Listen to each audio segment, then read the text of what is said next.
हम लोग श्रीमद् भागवतम के दूसरे स्कंद के प्रथम अध्याय के 30 से 32 श्लोक को देखेंगे। विराट रूप की धारणा की जा रही है। पुरानी धारणा क्या थी पिछले श्लोक में जरा एक बार देख लेते हैं। प्लीज़ दिखाइएगा 29 श्लोक। हम लोग पहुँचे थे यहाँ तक। इंद्रादयो बाहवो आहुरुस्राः कर्णौ दिशः श्रोत्रमुष अमुष्य शब्दः नासत्यदस्रो परमस्य नासे ग्राणवस्य गंधो मुखमग्निरिद्धः। इंद्र आदि उनके बाहु हैं, देवता चमचमाने वाले देवता। कर्ण और इस जगत की दिशाएं उनके कान हैं, कान मतलब कान के अधिष्ठान साकीट। और श्रोत्रम अमुष्य शब्द, इस जगत के शब्द इनका श्रोत इंद्रिय है, सुनने की इंद्रिय। और इसी प्रकार से उपलक्षण से अन्य देवताओं को लेना होगा। नासत्य दस्रो परमस्य नासे, परम मतलब इन भगवान के नासिका हैं अश्विनी कुमार। दो नासिक, एक से दूसरे, एक वाले अश्विनी कुमार, दूसरे से दूसरे वाले अश्विनी कुमार। घ्राणो अस्य गंध, घ्राण मतलब सूंघने की जो इंद्रिय है वो गंध है, इस जगत का तन्मात्रा गंध। और मुखम अग्नि रिद्धा, देदीप्यमान अग्नि उनका मुख है।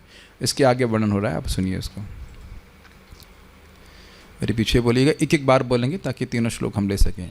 द्यौरक्षणी चक्षुरभूत पतंगः, द्यौरक्षणी चक्षुरभूत पतंगः, अभूतो नहीं अभूत पतंगः ना, ध्यान से बोलिए।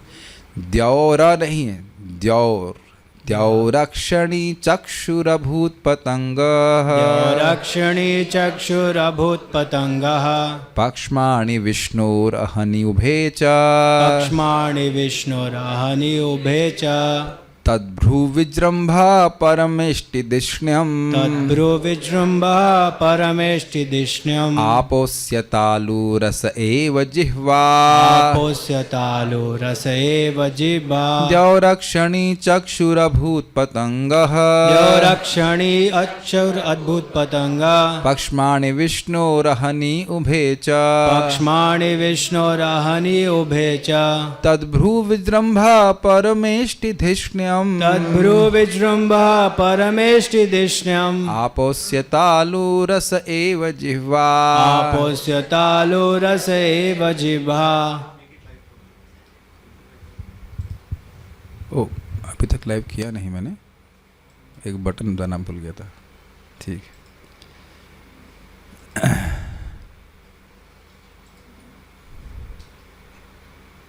ओके। सो बाह्य अंतरिक्ष उसके नेत्र गोलक हैं। अब अलग अलग अर्थ लिए गए हैं। नेत्र गोलक का अर्थ यहाँ शब्दार्थ के अनुसार लिया है आँख का गड्ढा, ये जो देख रहे हैं गड्ढा जिसमें हमारा आई का सॉकेट है। लेकिन एक अर्थ ये भी है कि नेत्र का गोलक मतलब ये जो आई बॉल है हमारी। अरे दो गड्ढे की बात नहीं हो रही है, गड्ढा है और आई का बॉल, आई बॉल है, तो दोनों अर्थ ले सकते हैं। अब पता नहीं, समन्वय करने का प्रयास किया गया है इसमें। तथा सूर्य उनके चक्षु इंद्रिय हैं, देखने की शक्ति। तो आप देख रहे हैं वही बात हो रही है, आँख का गोलक सॉकेट इज़ डिफरेंट, वो अलग है देखने की शक्ति से। कभी आप लोगों ने वो अनुभव किया है? ऐसे आप देख रहे हैं और सामने से कुछ चला गया, आपने ध्यान नहीं दिया, ऐसा हुआ है? हाँ, रोज़ यही तो कर रहे हैं प्रभु जी हम लोग। पूछे क्लास कौन दिया है, देख तो रहे थे, पता है। अभी मेरे संग हुआ, महाराज का प्रवचन से मैं सुन रहा था, मेरा मन कहीं और चला गया एक क्षण के लिए। फिर मैं ये नहीं समझ पाया महाराज ने कथा क्यों बोली, महाराज जी क्यों बोल रहे थे। इसमें भी लाइट वाला एग्जाम्पल देंगे। हमने कहा एक क्षण के लिए मन उधर चला जाता है, यानी कि आपका श्रोत इंद्रिय कार्य नहीं कर रही, सॉकेट वहीं है, लेकिन मन छोड़ दिया तो वो इंद्रिय कहीं और, वो इंद्रिय काम नहीं कर रही होती है कि नहीं। यहाँ पे कई बार आप देखेंगे मन कहीं और चला गया तो आप मेरी बात नहीं समझ पाते हैं। वो 2, 4, 5 सेकंड के लिए बिल्कुल सुनाई नहीं पड़ता है। इधर ओके श्रोत्रेंद्रिय। वैसे मैं इसको पॉजिटिव वे में बताऊं, एक दिन अगर जो भगवान में प्रेम हो जाएगा तो सॉकेट तो रहेगा, लेकिन सारा मन वही, सारी इंद्रियों का अंदर का व्यापार समाप्त। ए क्या है, कहाँ जा रहे हो, कुछ नहीं सुनाई दे रहा। याद आ रहा है युधिष्ठिर महाराज कैसे गए थे? तो हम समझा रहे हैं कि श्रोतेंद्रिय इज डिफरेंट फ्रॉम श्रोत्र सॉकेट। सुनने का सॉकेट वो अलग है, तो यहाँ बोले श्रोत्र इंद्रिय चक्षु इंद्रिय वो सूर्य हैं और नेत्र बाह्य अंतरिक्ष उनके नेत्र गोलक है। बाह्य में जो अंतरिक्ष में आपको दिखा आकाश दिखाई पड़ रहा है, ये स्वर्ग भी कहा जाता है। तो जो भी हो, स्वर्ग में आप समझ सकते हैं कि स्वर्ग हमारे लिए तो बाह्य अंतरिक्ष ही है। अंतरिक्ष मतलब बाह्य मतलब हम हमारे से ऊपर, वो अर्थ लिया जा रहा है। दिन तथा रात पलके हैं और उसकी भ्रुकुटि की गतियों में ब्रह्मा तथा अन्य महापुरुषों का निवास होता है। ये बात ना महाराज ने बड़े सुंदर तरह से समझाई है, अन्यथा इस बात को आप इस लाइन से समझ ही नहीं पाएंगे इसका अर्थ क्या है। क्या ब्रह्मा जी यहाँ पे निवास करते हैं, पलक पे निवास करते हैं, बहुओं पे निवास करते हैं? ये अर्थ नहीं है इसका। जो शब्दिक अर्थ है वो उसको नहीं ग्रहण करिएगा। और मैं आप लोगों को वहाँ पे हम लोग ऑडियो फाइल भेज दे रहे हैं, आप लोगों का कर्तव्यम, यदि कर्तव्य में पूछा गया ना तो ये कर्तव्य है कि उसको सुन करके आइए, तब बात और अच्छे से समझ में आएगी। लेकिन कर्तव्य शायद कोई किया नहीं होगा, तो हमारा कर्तव्य है कि हम बताएं यहाँ पे, तो उसको वो पॉइंट समझ लेंगे। बहुत सुंदर एक्सप्लेनेशन है। अभी हम उसको पहले अनुवाद पढ़ते हैं। जल का अधीश्वर वरुण, उसका तालु। तालु आप समझते हैं मुंह के अंदर का ऊपर वाले भाग को तालु कहते हैं ना, पैलेट। तथा सभी वस्तुओं का रस या सार उसकी जीभ है। अन्वय देखिएगा,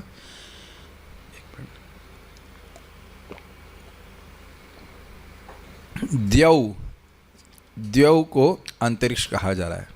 एक अर्थ है चक्रवर्ती पाद के, तो उसका अलग और तरह से अर्थ ले रहे हैं। अभी यहाँ अर्थ समझिए। अंतरिक्ष विष्णु, भगवान श्री विष्णु के अक्षणी आँखों के गड्ढे बोले जा रहे हैं।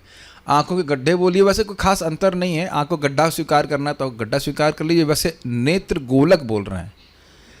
तो नेत्र गोलक मतलब आई बॉल है, तो हम उसको आई बॉल ही ग्रहण करेंगे, ठीक है, क्योंकि एकदम स्पष्ट सीता स्वामी कहते हैं नेत्र गोलक।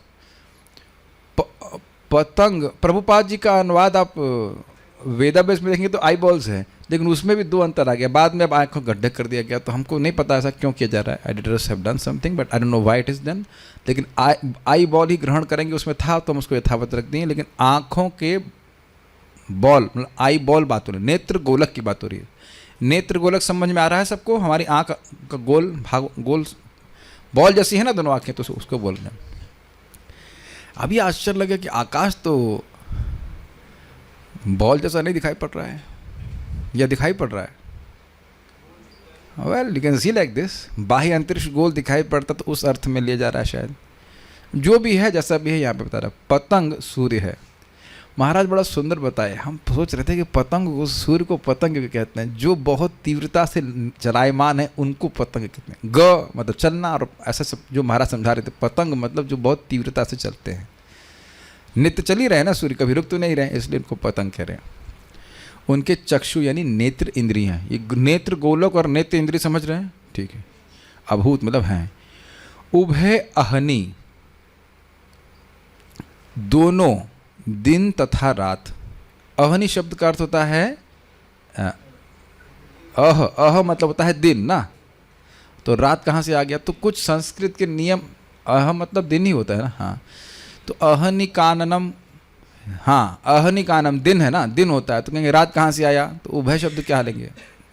दोनों दिन का तो कोई मतलब है नहीं, तो उभय से पकड़ना होगा कि उभय मतलब उभय अहननी, यानी दोनों दिन और रात हैं।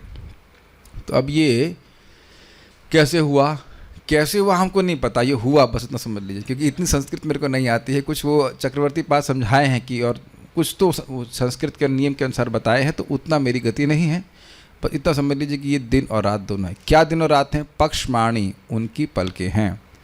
पलकें हैं का मतलब आंखें बंद करना ये रात और आंखें खोलना ये दिन, ये अर्थ है पलकों का मूवमेंट। तत् उन विराट पुरुष की भ्रू यानी भ्रुकुटी की विजृंभ गतियों में परमेष्टिधिष्णम सर्वोपरि जीव ब्रह्मा जी तथा अन्य महापुरुषों का निवास है।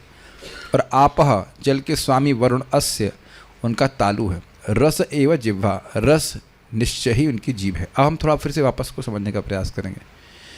तो अंतरिक्ष में सूर्य हैं, वो तो कोई कठिनाई नहीं है। इस जगत में व्यक्ति देखने की क्षमता रखता है कब? जब प्रकाश हो। अब प्रकाश ही नहीं होगा तो अब बताइए, ये बड़ा रोचक महाराज उदाहरण दिए कि कहे कि हमारा आई टेस्ट कर दीजिए। तो कर तो दे, लेकिन क्या बिना प्रकाश के आई टेस्ट कर सकते हैं? तो भगवान देखते हैं तो सब जीव देख पाते हैं, तो प्रकाश के बिना व्यक्ति देख नहीं सकता है। तो सूर्य इस प्रकार से बता रहे हैं कि समझ गए ना, सूर्य उनके नेत्र हैं, तो यानी कि भाई सूर्य ना हो तो हम कुछ नहीं देख पाएंगे, प्रकाश नहीं होगा तो हम कुछ नहीं देख पाएंगे। तो ये भी एक अर्थ बहुत अच्छा लिए थे। दूसरा बहुत अच्छा यहाँ पे अर्थ दिया गया है, ये रात और दिन उनकी पलकें हैं। अब देखिए यहाँ पे हम सभी लोग पलक कितनी बार गिरा रहे हैं, कोई हिसाब किताब नहीं है। हमको खुद को भी याद नहीं होगा और दूसरा व्यक्ति भी याद नहीं रखना चाहता है। I can't care less, ICCL। हमने सुबह से लेकर कितनी बार पलकें गिराई और उठाई हैं, हम ही को मतलब नहीं है और सामने वाले को क्या मतलब है।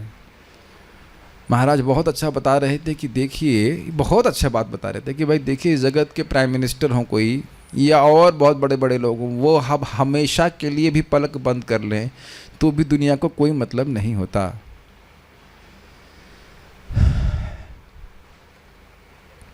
तो अब ऐसा कोई व्यक्ति हो जिसकी खाली पलक बंद करने से रात हो जाए और पलक खोलने से दिन हो जाए, तो ये व्यक्ति कितना अद्भुत होगा। देख रहे हैं हमारी, इसीलिए परमश शब्द आया था इसमें क्या? नहीं, पिछले वाले श्लोकों में परम आ रहा है, भगवान के बारे में बात हो रही है। नहीं, परमेष्टि अलग है, परमेष्टि दिशनम इज डिफरेंट। परमस से मतलब परम का, पिछले श्लोक में आया था, यानी भगवान का। ये एक बहुत अद्भुत बात है। कितने नगण्य हम लोग हैं, है कि नहीं? एक बार पलक झपकाइए जल्दी से, फटाफट 2 4 5 बार। कुछ हुआ? ट्यूब लाइट बंद नहीं हुई और दुनिया क्या बंद होगी। इसलिए ओके, ये एक बात है। ओके, दूसरा क्या है? भ्रू, ये बहुत समझने का बात है। भ्रुकुटी की विजृंभ। अब आप लोग थोड़ा सा ड्रामा कर सकते हैं सामने। एक भ्रुकुटी होती है, भ्रुकुटी तो गुस्से में हम देखते तो ऐसे देखते हैं, क्या करते हैं ना सर, क्या भ्रुकुटी तंती है ना, अच्छा ऐसे भी। हिरण्यकशिपु ऐसे ऊपर देखता था तो देवता सब थरथराने लगते थे, उसकी भ्रुकुटी में इतना शक्ति थी। ऊपर देखिए आप लोग जरा, भ्रुकुटी से ऊपर कोई कुछ दिख रहा है आपको? एक मच्छर भी केयर नहीं करता है मच्छर भी केयर। तो अब समझिए, बहुत सुंदर बात महाराज समझा रहे थे। देखिए, भ्रुकुटी की गति का अर्थ है भगवान की अनुकूल दृष्टि। तो भगवान की अनुकूल दृष्टि से ही परमेष्ठिधिष्ठम, ब्रह्मा जी का पद स्थिर होता है। ब्रह्मा जी का स्थान, परमेष्ठिधिष्ठम का अर्थ है भगवान का, ब्रह्मा जी का ब्रह्मलोक। ब्रह्मा जी चुने जाते हैं, वोट नहीं देने कोई नहीं आता है। बहुत अच्छी बात बोल रहे थे। देखिए भगवान कितने शक्तिशाली हैं। यहाँ लोग 5 साल के लिए मर जाते हैं और वो वोट मांग करके, और फिर कहते हैं निकलो बाहर। और भगवान इतने समर्थ हैं कि ब्रह्मा जी को केवल अपनी अनुकूल दृष्टि से, भ्रुकुटी मतलब अच्छी दृष्टि, भ्रुकुटी गति मतलब बस भगवान हल्का सा घुमा, अपनी भ्रुकुटी अगर प्रतिकूल कर लें तो ब्रह्मा जी का लोक भी नष्ट हो जाएगा।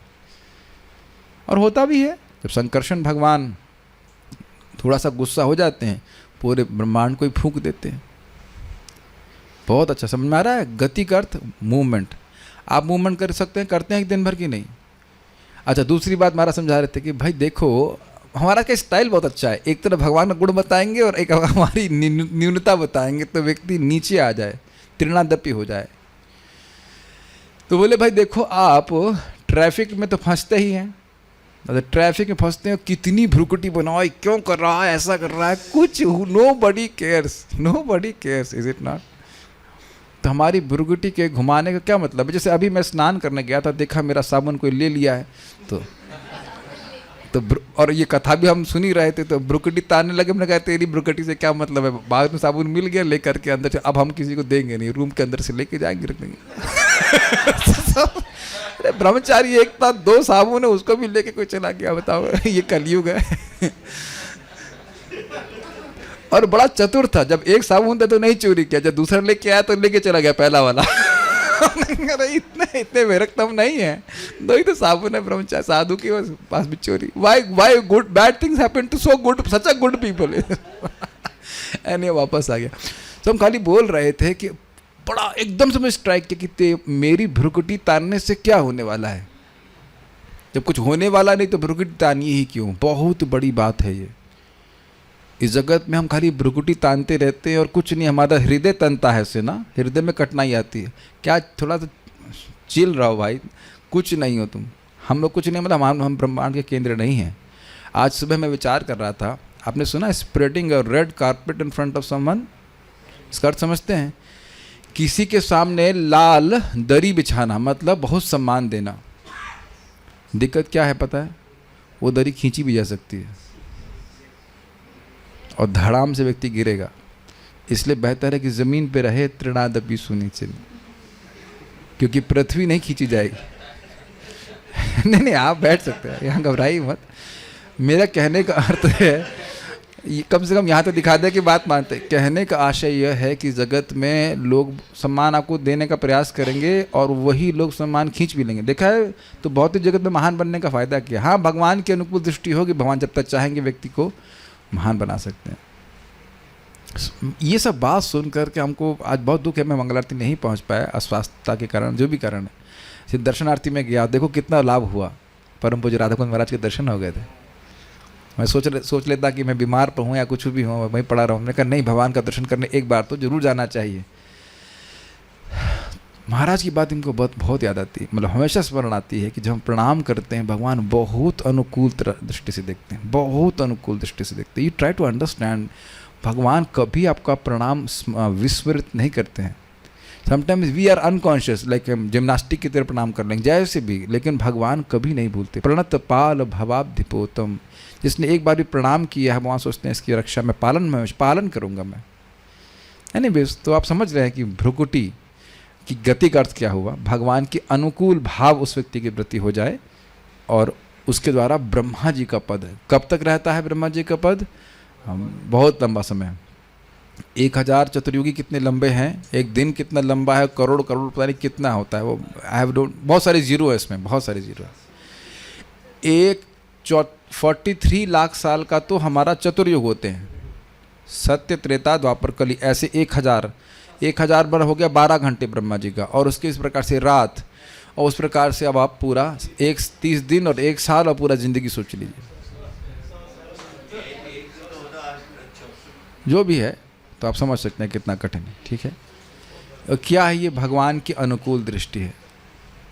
ठीक है, तो परमेष्ठ दृष्टि मतलब परमेष्ठी यानी कि ब्रह्मा जी और वहाँ के रहने वाले जो उनके अन्य लोग हैं, अकेले नहीं रह रहे ब्रह्मा जी, और उनका धृष्ण मतलब उनका निवास। आपा अस्य तालु, जल के स्वामी मतलब जल के देवता वरुण उनके तालु हैं। तो इस जगत में जो भी व्यक्ति जल आदि देख रहा है वह भगवान की अभिव्यक्ति है। और रस एवं जिह्वा, जो भी व्यक्ति अनुभव करता है टेस्ट, वही उनकी जिह्वा है। तो महाराज बहुत सुंदर बात बताए थे कि प्रभुपाद जी एक व्यक्ति को बोले जो शराब पीता था कि तुम शराब भी पीते हो तो स्मरण करो कि भाई जल नहीं होता तो शराब तो नहीं हो सकती। सड़ा हुआ आब, तो कुछ सड़ाने के लिए कुछ जल तो होना चाहिए, तब तो शराब मिलेगा। आब ही नहीं, आप समझते हैं उर्दू में जल को आब कहते हैं, तो सड़ाब मतलब सड़ा हुआ जल। तो जो कुछ भी है, सड़ा हो चाहे कुछ हो, लेकिन जल तो होना चाहिए ना। Is it not? सड़ा हुआ हवा तो नहीं दे सकता पीने के लिए। तो अब जो भी है तो उसको वहाँ स्मरण करना चाहिए कि ये मैं भगवान पर निर्भर हूँ अपनी इंद्रिय तृप्ति के लिए। तो वहाँ से उसकी कृष्ण भावना शुरू होगी। यही प्रामाणिक भक्ति का तरीका नहीं है कि कहें कि भक्ति करना है तो हम, Prabhupada said if you, Prabhupada नहीं सेड कि you drink liquor and think of Krishna. Even if you drink liquor, यद्यपि आप शराब पी रहे हैं तो भी भगवान का स्मरण करिए, वहाँ से कृष्ण भावनामृत का विकास होगा, वहाँ से होगा, वहीं रहना नहीं है। लेकिन देखने का प्रयास करना चाहिए। आप देख रहे हैं कि लोग कितने हेल्पलेस हैं। इंद्रिय तृप्ति के लिए भी भगवान पर हम पूरी तरह से आश्रित हैं, तो कम से कम इंद्रिय तृप्ति करते हुए भगवान का स्मरण करो। आहार, निद्रा, भय और मैथुन के लिए भी व्यक्ति भगवान पे ही निर्भर है। कहाँ जाएंगे? ठीक है, ओके। तो हम लोग अब श्रीधर स्वामी की टीका पढ़ रहे हैं।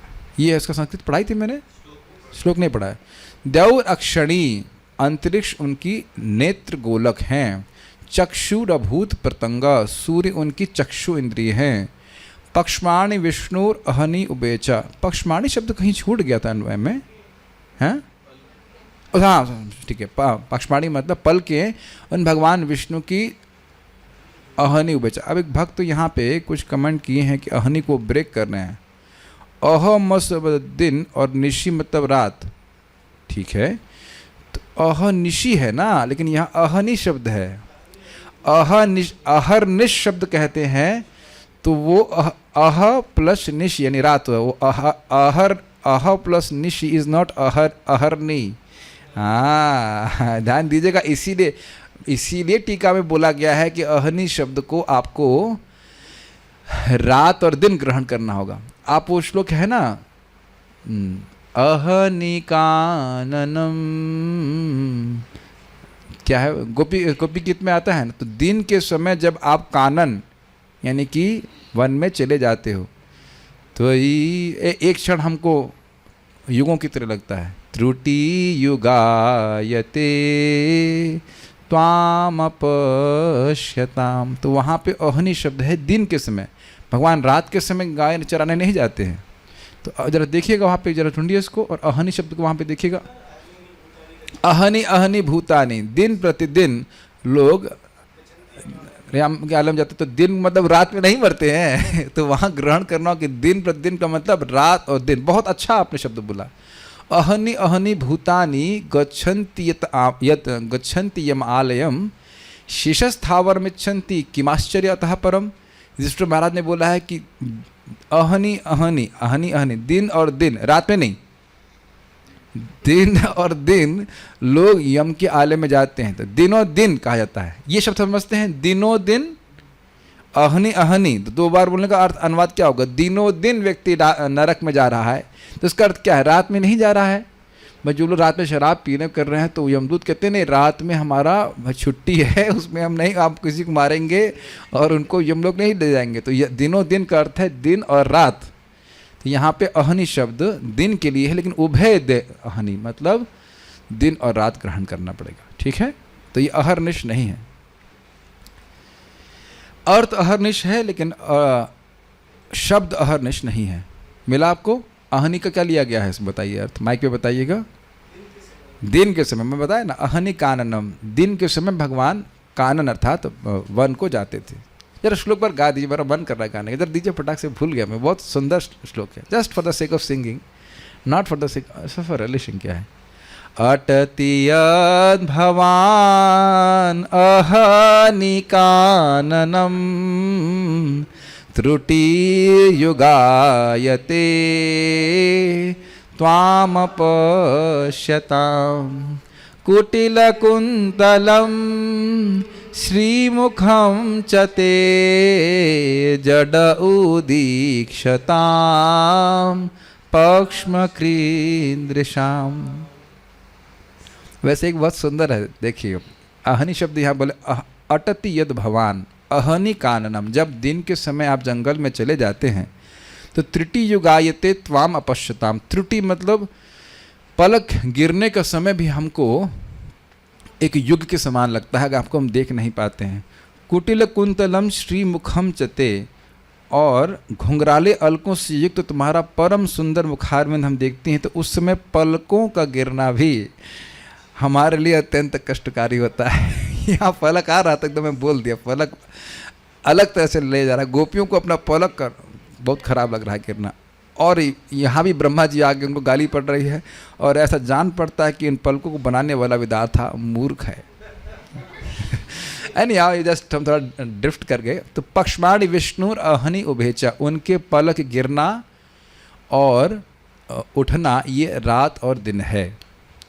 तद भ्रू विजृंभ, तद मतलब उन विराट रूप का भ्रू विजृंभ यानी कि भ्रुकुटी का संचालन, भ्रुकुटी की गति परमेष्ठ धिष्णम ब्रह्मा जी का लोक है। मतलब इतने समय तक ब्रह्मा जी रहते जब तक भगवान अनुकूल दृष्टि से देखते हैं। कुछ कह रहे थे आप? ठीक है। आपो अस्य तालु, अस्य इन विराट पुरुष का तालु आप अर्थात वरुण देवता जल के देवता हैं, और रस एवं जिह्वा, रस का मतलब टेस्ट, उनकी जिह्वा है।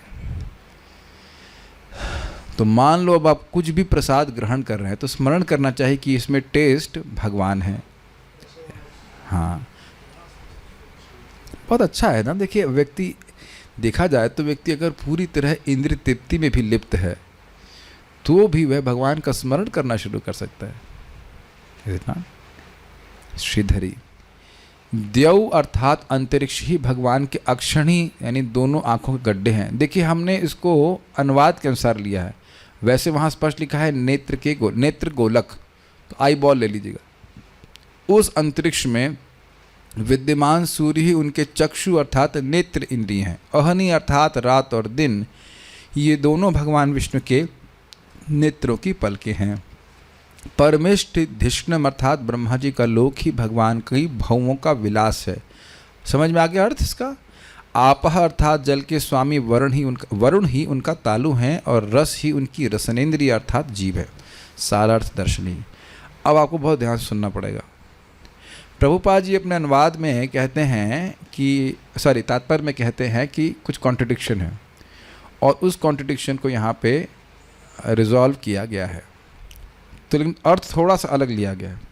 यहाँ अर्थ अलग लिया गया है द्यौ और पतंग शब्द को, तो आपको इसको ध्यान में रख कर ही पढ़ना होगा। नोट भी मैं पढ़ दे रहा हूँ, कोई व्यक्ति नोट तो इंपॉर्टेंट नहीं, हटाओ उसको। अगर नोट इंपॉर्टेंट है तो कौन सा नोट, 100 का नोट या 1000 का नोट, लेकिन भागवत के नोट से हमारा कोई मतलब नहीं है, ठीक है। तो वह भी मैं पढ़ दे रहा हूँ। ये नोट किसने लिखा है? जो पढ़ रहा है। ध्यौ अर्थात अंतरिक्ष, इसका अर्थ है कि, अब ध्यान सुनिए, ध्यौ अर्थात अंतरिक्ष, ठीक है, ये बात सही है। इसका अर्थ है कि अंतरिक्ष में स्थित सूर्य विराट पुरुष के 2 नेत्र गोलक हैं। अभी सुनिए, पूरा पढ़ूंगा समझाएगा। अथवा द्युपद के द्वारा सूर्य को लक्षित किया गया है। जिस प्रकार हम कहते हैं कि मंच ने शोर किया, मंचा क्रोशंती, तो मंच बोलने लगा, वहाँ की कुर्सियाँ हल्ला कर रही हैं। नहीं, जब बोल रहे हैं कि मंच ने शोर किया तो उसका अर्थ है कि मंच में लोगों ने शोर किया। इसी न्याय से अंतरिक्ष का अर्थ यहाँ सूर्य है। तो द्यौ मतलब सूर्य, वो भगवान का नेत्र गोलक है, आई बॉल है। देखिए समझने का प्रयास कीजिएगा। इसे कहते हैं पूर्वापर न्याय के अनुसार जो पहले कहा गया है और जो बाद में कहा गया है उसका समन्वय किया जाना चाहिए। तो अगर एक जगह सूर्य को नेत्र का, भगवान का नेत्र गोलक बोल रहे हैं तो अन्य जगह भी वही बोला जाना चाहिए। तो इस प्रकार से वो समन्वय चक्रवर्ती बात कर रहे हैं। तो यहाँ पे द्यौ का अर्थ अंतरिक्ष नहीं, द्यौ का अर्थ वह सूर्य ले रहे हैं। समझ पा रहे हैं? मंचा क्रुशंती, जैसे आप देखो, आपने सुना है, आप लोग जो नौकरी करते हैं वो समझते हैं इस बात को, द चेयर शुड स्पीक। सुना है आपने? The chair must speak. तो क्या अब आपको आज्ञा कुर्सी देगी? हम, मुझे याद है कि मैं जब ज्वाइन किया था तो एक मुनि मोहन प्रभु, आपके गुरु भाई थे, तो वकील थे पहले, तो उसी तरह की भाषा का उपयोग करते थे। वो हमारे साथ सेवा कर रहे थे। तो सनक सनातन प्रभु हम दोनों के बॉस थे। तो मैंने उनसे पूछा, अभी कार्य क्यों नहीं करवाए, टाइल क्यों नहीं लगवाए? तो कहते हैं the chair must speak. Chair बोलेगी? हमने कहा हमें तो प्रभु जी बोलते हैं, आपको कुर्सी बोलती है क्या? तो उस तरह की भाषा का उपयोग करते हैं। तो कुर्सी नहीं बोल रही है, तो कुर्सी नहीं बोलने का मतलब क्या है? उस पर जो आसीन व्यक्ति है वो नहीं बोल रहा है। कुर्सी का सम्मान करो, ये भी बोला जाता है कि नहीं? You should respect my chair. What does that mean? कुर्सी को, आरती को दिखाए ना, क्या करें बताइए? कुर्सी को सम्मान देने का मतलब है कि कुर्सी पे आसीन व्यक्ति को सम्मान देना। ये शब्द सुने हैं ना, तो इसलिए कह रहे हैं द्यौ कहने का अर्थ है सूर्य। Is it okay? इसको कहते हैं, कौन सा अर्थ कहते हैं? वो वृत्ति थी ना, एक अभिधा वृत्ति और गौण वृत्ति। तो गौण वृत्ति के अनुसार जैसे समझिए कहें कि भाई साधु जी का आसन गंगा जी में है, तो अब गंगा जी के अंदर है क्या? गंगा जी में नहीं है, अर्थात गंगा जी के तट पे है। सोच रहे ना, ऐसा नहीं है। वो सवारी मुनि की तरह अंदर बैठ करके साधु जी भजन नहीं कर रहे हैं, तट पे भजन कर रहे हैं। तो ये अर्थ ले रहा है। सब कुछ समझ में आ रहा है ये, ठीक है। हम घबराई मत, उस पर आज कोई प्रश्न नहीं करेंगे, कल भी नहीं करेंगे, आई प्रॉमिस। इतना इतना ईजी है कि अब क्या प्रश्न करना, आप लोग सब समझ ही रहे हैं, ऐसे नॉट ओके। अब पतंग का फिर अर्थ क्या बताइए। पतंग तो सूर्य को कहा गया है। पतंग अर्थात रूप उनके चक्षु इंद्रिय। रूप भी कैसा रूप है? पतंग पद के द्वारा तेजस्वी रूप लक्षित होता है, ना कि सूर्य। जैसे बल्ब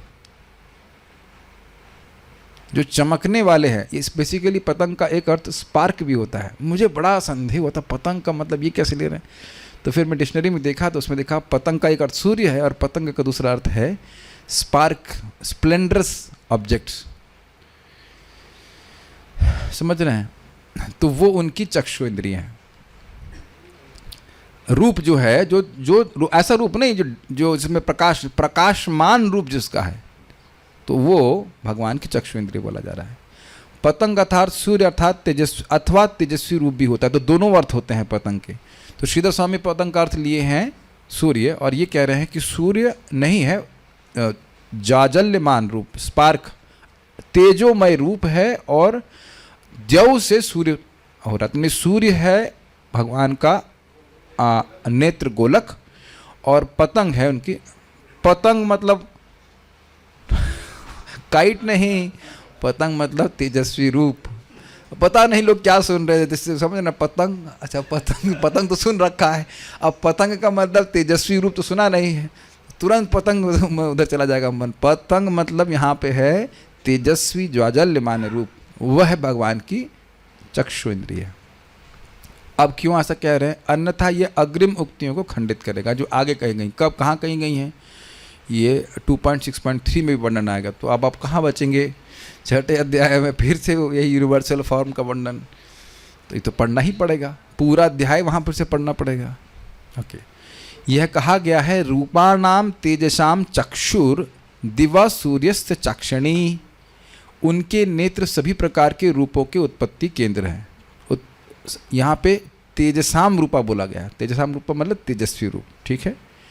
वे चमकते हैं तथा प्रकाशित करते हैं। इधर ओके, ये रूप प्रकाशमान रूप। उनकी पुतलियाँ नेत्र गोलक सूर्य तथा देवी नक्षत्रों के बातें हैं। तो यहाँ पे समझ में आया, सूर्य को छठे अध्याय में, इसी स्कंद के छठे अध्याय के तीसरे श्लोक में सूर्य को भगवान का नेत्र गोलक कहा गया है, और चमकते हुए रूपों को उनका नेत्र इंद्रिय कहा गया है। जीरो के। तो अब इस प्रकार से चक्रवर्ती पास समन्वय कर रहे हैं कि द्यौ अर्थात अंतरिक्ष नहीं, बल्कि अंतरिक्ष में स्थित सूर्य जैसे मंच बोला।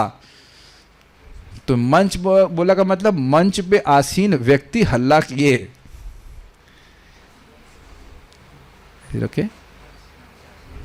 मंचाक्रोशंती। बहुत कठिन हो रहा है, समझ में आ रहा है सबको? ठीक है।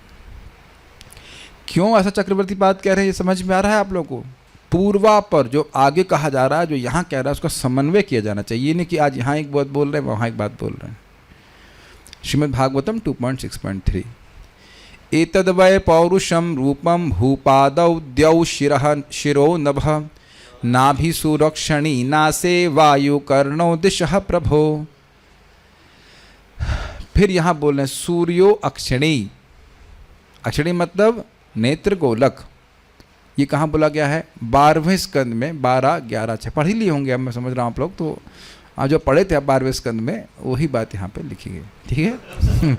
यह भगवान का विराट रूप है। अब बताइए कहाँ कहाँ बचेंगे आप विराट रूप से? सर्वत्र व्याप्त है विराट रूप, इज इट नॉट? फिर आ जाएंगे यहाँ तक कि 10वें स्कंद में भगवान छोड़े नहीं, वहाँ भी विराट रूप दिखा दी यशोदा मैया को। कहाँ बचेंगे? गीता में जगह जगह विराट रूप है, तो उसको समझते हुए चलिए। आप लोगों ने कभी ध्यान दिया हो कि मैथमेटिक्स पढ़ रहे हैं, कुछ पढ़ रहे हैं, कुछ कंसेप्ट बड़े टफ होते हैं, लेकिन उसको समझ लेते हैं तो आगे बाकी बहुत क्लियर होती है, और वो कमज़ोर हो गए तो बाकी समय आप जो है अंतरिक्ष में घूमते रहते हैं कि ये क्या हो रहा है, कुछ समझ में नहीं आ रहा है। याद आ रहा है आपको? जैसे सिंपल उदाहरण दूँ मैं फिजिक्स का, F = ma। आप लोग पता नहीं कितना फिजिक्स पढ़े, हम लोग बहुत ज़्यादा फिजिक्स पढ़ते थे। मैकेनिक्स में F = ma ही है बस, और कुछ नहीं है। जो लोग मैकेनिक्स पढ़ते हैं और वो समझ में ठीक से आ गया तो सब कुछ सॉल्व कर देते हैं। सारी टेंशन में जो, और वो लगेगा बहुत सिंपल है, लेकिन वो नहीं समझ में आया तो बहुत टेंशन हो जाती, इधर रस्सी कहाँ उधर कहाँ है, समझ रहे हैं। तो यहाँ बातों को समझना पड़ेगा। सूर्य ही भगवान की अक्षणी अर्थात नेत्र गोलक है, और दैदीप्यमान जो रूप हैं वह उनके नेत्र इंद्रिय हैं। फाइन। यह भगवान का विराट रूप है जिसमें पृथ्वी उनके पांव, आकाश उनकी नाभि, आकाश आया था नभस्थलम नाभिसरह, भूरलोक, भूरलोक उनकी नाभि है का सरोवर है। सूर्य उनकी आंखें, आंखें मतलब नेत्र गोलक, वायु उनके नथुने और दिशाएं उनके कान है। नेत्र गोलक है, सूर्य नेत्र गोलक है, आई बॉल्स, आई बॉल्स, और जो तेजस्वी रूप हैं वह उनकी नेत्र इंद्रिय है। ठीक है। अंतरिक्ष नाभि सरोवर है, इसलिए लिखा है द्यौ, इस श्लोक में लिखा है द्यौ। तो आप पहले देखिए, पहले अंतरिक्ष को क्या बोला गया है, नाभि सरोवर, और यहाँ बोल रहे हैं द्यौ अक्षिणी, अंतरिक्ष उनका सूर्य आंखों का गोलक है। तो कॉन्ट्रडिक्शन आ रहा है, तो उसको रिजॉल्व किया जा रहा है कि नहीं, अंतरिक्ष नहीं, अंतरिक्ष में स्थित सूर्य। समझ पा रहे हैं। मंचाक्रोशंती, तो मंच, मंच नहीं बोल रहा है, मंच पे आसीन व्यक्ति बोल रहे हैं, ये बात है। ये कुर्सी जहाँ मैं बैठा हूँ यही बोल रही होती तो थोड़ी दिक्कत होती, क्योंकि ऑलरेडी ये जितासना है, ये कभी कंप्लेन नहीं करती, हिलती भी नहीं है, लेकिन कुर्सी पे व्यासीन व्यक्ति बोल रहा है। आप समझ पा रहे हैं जी। कैमुत नहीं, इसे क्या शब्द मैंने बताया था आपको, नहीं, पूर्व पर तो न्याय है कि आगे जो बोला गया है वो पीछे बोला गया, उसको बैलेंस करना चाहिए। और अभी मैंने बताया था आपको एक शब्द गौण वृत्ति, गौण वृत्ति से ग्रहण करना पड़ेगा, सीधा अर्थ नहीं। मतलब देखिए, मेरे लिए पानी लाओ, इसका मतलब क्या है, मेरे लिए पानी लाओ, उसमें कोई सोचने की बात नहीं है, तो इसको अभिधा वृत्ति में लेना, जैसा है यथावत ग्रहण करना पड़ेगा। कृष्णस्तु भगवान स्वयं, कृष्ण भगवान है, बिल्कुल सीधी बात है, कोई कठिनाई नहीं है। जहाँ सीधा अर्थ मेक सेंस तो वैसे ग्रहण कर लेना चाहिए। अब कहें कि स्वामी जी का आसन लाओ, नहीं, साधु समाज में चलता है कि जब कोई व्यक्ति आते हैं सम्मानित, तो कहते हैं आसन कहाँ से आया, तो क्या अपना सोफा लेके घूम रहे हैं वो चटाई या वो जो कुशा मैट वो लेके घूम रहे हैं, आसन कहाँ से आया का अर्थ क्या है बताइए। तो पूछेगा कौन सा आसन लेके आसन आया मतलब वो आप कहाँ से आए। ये कहें कि चरण कहाँ से आए, तो क्या आप चरण आए हैं केवल चरण आके साधु जी वही पड़े हुए हैं, नहीं, चरण कहाँ से आए अर्थात व्यक्ति कहाँ से आया। तो इसे कहते हैं गौण वृत्ति, जहाँ आप सीधा अर्थ स्पष्ट नहीं तो जो उसका अर्थ अलग लेकर के समझ में आए वो ग्रहण करना होगा। तो द्यौ अक्षणी मतलब अंतरिक्ष नहीं, द्यौ का अर्थ यहाँ पे सूर्य को लक्षित करेगा। ठीक है। अहनी अर्थात दिन और रात, परमेष्ठ धिष्णम अर्थात ब्रह्मपद, ब्रह्मा जी का लोक सत्यलोक, और उनकी सत्यलोक और उसमें उनका अधिकार भी ग्रहण करना होगा। सत्यलोक रह सकता है लेकिन बहुत से ब्रह्मा चेंज हो सकते हैं, ये हमने विचार किया कि नहीं, भगवान चाहे तो ऐसा कर सकते हैं। भाई आप ये देखिए ना कि स्वर्ग लोक रहता है कि नहीं ब्रह्मा जी के दिन में, लेकिन 14 बार सरकार परिवर्तित होती है, ये पता है आपको। इंद्रादि देवता 14 बार परिवर्तित हो जाते हैं, हर बार नया। तो ये सब भगवान की व्यवस्था से, अर्थात भगवान जो चाह रहे उसके अनुसार इंद्रादि लोग नियुक्त हो रहे हैं। आपको पता है कि नहीं, अगले मनवंतर में ना, अगले मनवंतर में बलि महाराज स्वर्ग के राजा इंद्र बनेंगे, और इधर के इंद्र पद छोड़ना नहीं चाहेंगे, तो भगवान जो है मार पीट कर भगा देंगे उनको, कहेंगे बनो। और जब बलि महाराज इंद्र बनेंगे तो उनका कोई प्रतिद्वंदी नहीं रहेगा, क्योंकि रक्षा स्वयं भगवान करेंगे। तो समझ गए, भगवान की अनुकूल भाव से, अनुकूल जिसकी दृष्टि किसी पे भी पड़ती है तो उसका कल्याण ही होता है। तो अब ये कितनी शक्तिशाली है ना, भ्रुकुटी के प्रचलन, भ्रुकुटी के चलन मात्र से ब्रह्मा जी को उनका पद मिला हुआ है। मैं बार बार ये कह रहा हूँ कि हम समझ नहीं पा रहे हैं, प्राय हम समझ नहीं पाते कि हम किसकी पूजा कर रहे हैं, इसीलिए भगवान को नेग्लेक्ट कर देते हैं। तो इसलिए सब बातों को सुन करके व्यक्ति को भगवान के ऐश्वर्य पर विश्वास होता है। ठीक है। आपह वरुण है, यानी वरुण देवता है, जल की देवता, और तालु स्वाद का अधिष्ठान है, मतलब यही व्यक्ति स्वाद ग्रहण करता है मुंह के अंदर। तथा जिह्वा रस ग्रहण की इंद्रिय है। ये तो समझ पा रहे हैं, इंद्रिय का अधिष्ठान और इंद्रिय की, हाँ इंद्रिय वो थोड़ा अलग होता है, ठीक है। अधिष्ठान मतलब स्थान। अभी आप कहाँ बैठे हो, गौशाला क्लासरूम में बैठे तो स्थान है, और आप एक अलग व्यक्ति हैं, आप बैठे कहाँ हो, तो इंद्रिय कहाँ बैठी हुई है, तालु में, और वो इंद्रिय क्या है, वो है रस, जिह्वा इंद्रिय भगवान की। तात्पर्य, सामान्य ज्ञान के अनुसार इस श्लोक का वर्णन विरोधाभासी प्रतीत होता है, क्योंकि सूर्य को कभी नेत्र गोलक कहा गया है तो कभी बाह्य अंतरिक्ष। लेकिन शास्त्रों के आदेश में सामान्य ज्ञान का स्थान नहीं होता, जनरल नॉलेज। हमें इन आदेशों को स्वीकार करना चाहिए और समान ज्ञान पर केंद्रित न रहकर विराट रूप में एकाग्रचित्त होना चाहिए। सामान्य ज्ञान सदैव अधूरा रहता है, क्यों? क्योंकि हमारे इंद्रियों से जनित होता है, जबकि शास्त्रों का वर्णन सदा पूर्ण होता है। ये बात यहीं समझ लीजिएगा, क्योंकि 5वें स्कंद में आपका मन पूरा भ्रमित हो जाएगा। जो भी ज्योग्राफी है उसके गुण का उपयोग कीजिए। क्या है उपयोग गुण? हिस्ट्री ज्योग्राफी बहुत बेवफा, रात को पढ़ो सुबह सफा। तो आपको ज्योग्राफी के कंसेप्ट साफ करके भागवत पढ़नी होगी। हिस्ट्री तो आपने साफ कर ही दी होगी, हाँ हिस्ट्री तो वैसे ही साफ है कि भाई हम लोग जो है अफ़गानिस्तान से आए थे, और जो भी था वो तो हम सुन ही लिए कि एकदम क्लियर है कि हमें ब्रह्मा जी से सारी उत्पत्ति हुई है। और ज्योग्राफी भी साफ़ करनी होगी। देखेंगे हिस्ट्री साफ़ करना आसान है, आप देखना कि ज्योग्राफी साफ़ करना कठिन होगा, क्योंकि बार बार हम लोग को दिखाया जाता है कि पृथ्वी गोल है, ये है, ये इत्यादि इत्यादि। जो देखते हैं उसमें बहुत विश्वास करते हैं। प्रभुपाद जी के एक शिष्य छोड़ दिए थे कृष्ण भावना को, क्योंकि वो स्वीकार नहीं कर पाए थे कि हम लोग कभी चंद्रमा पे नहीं गए।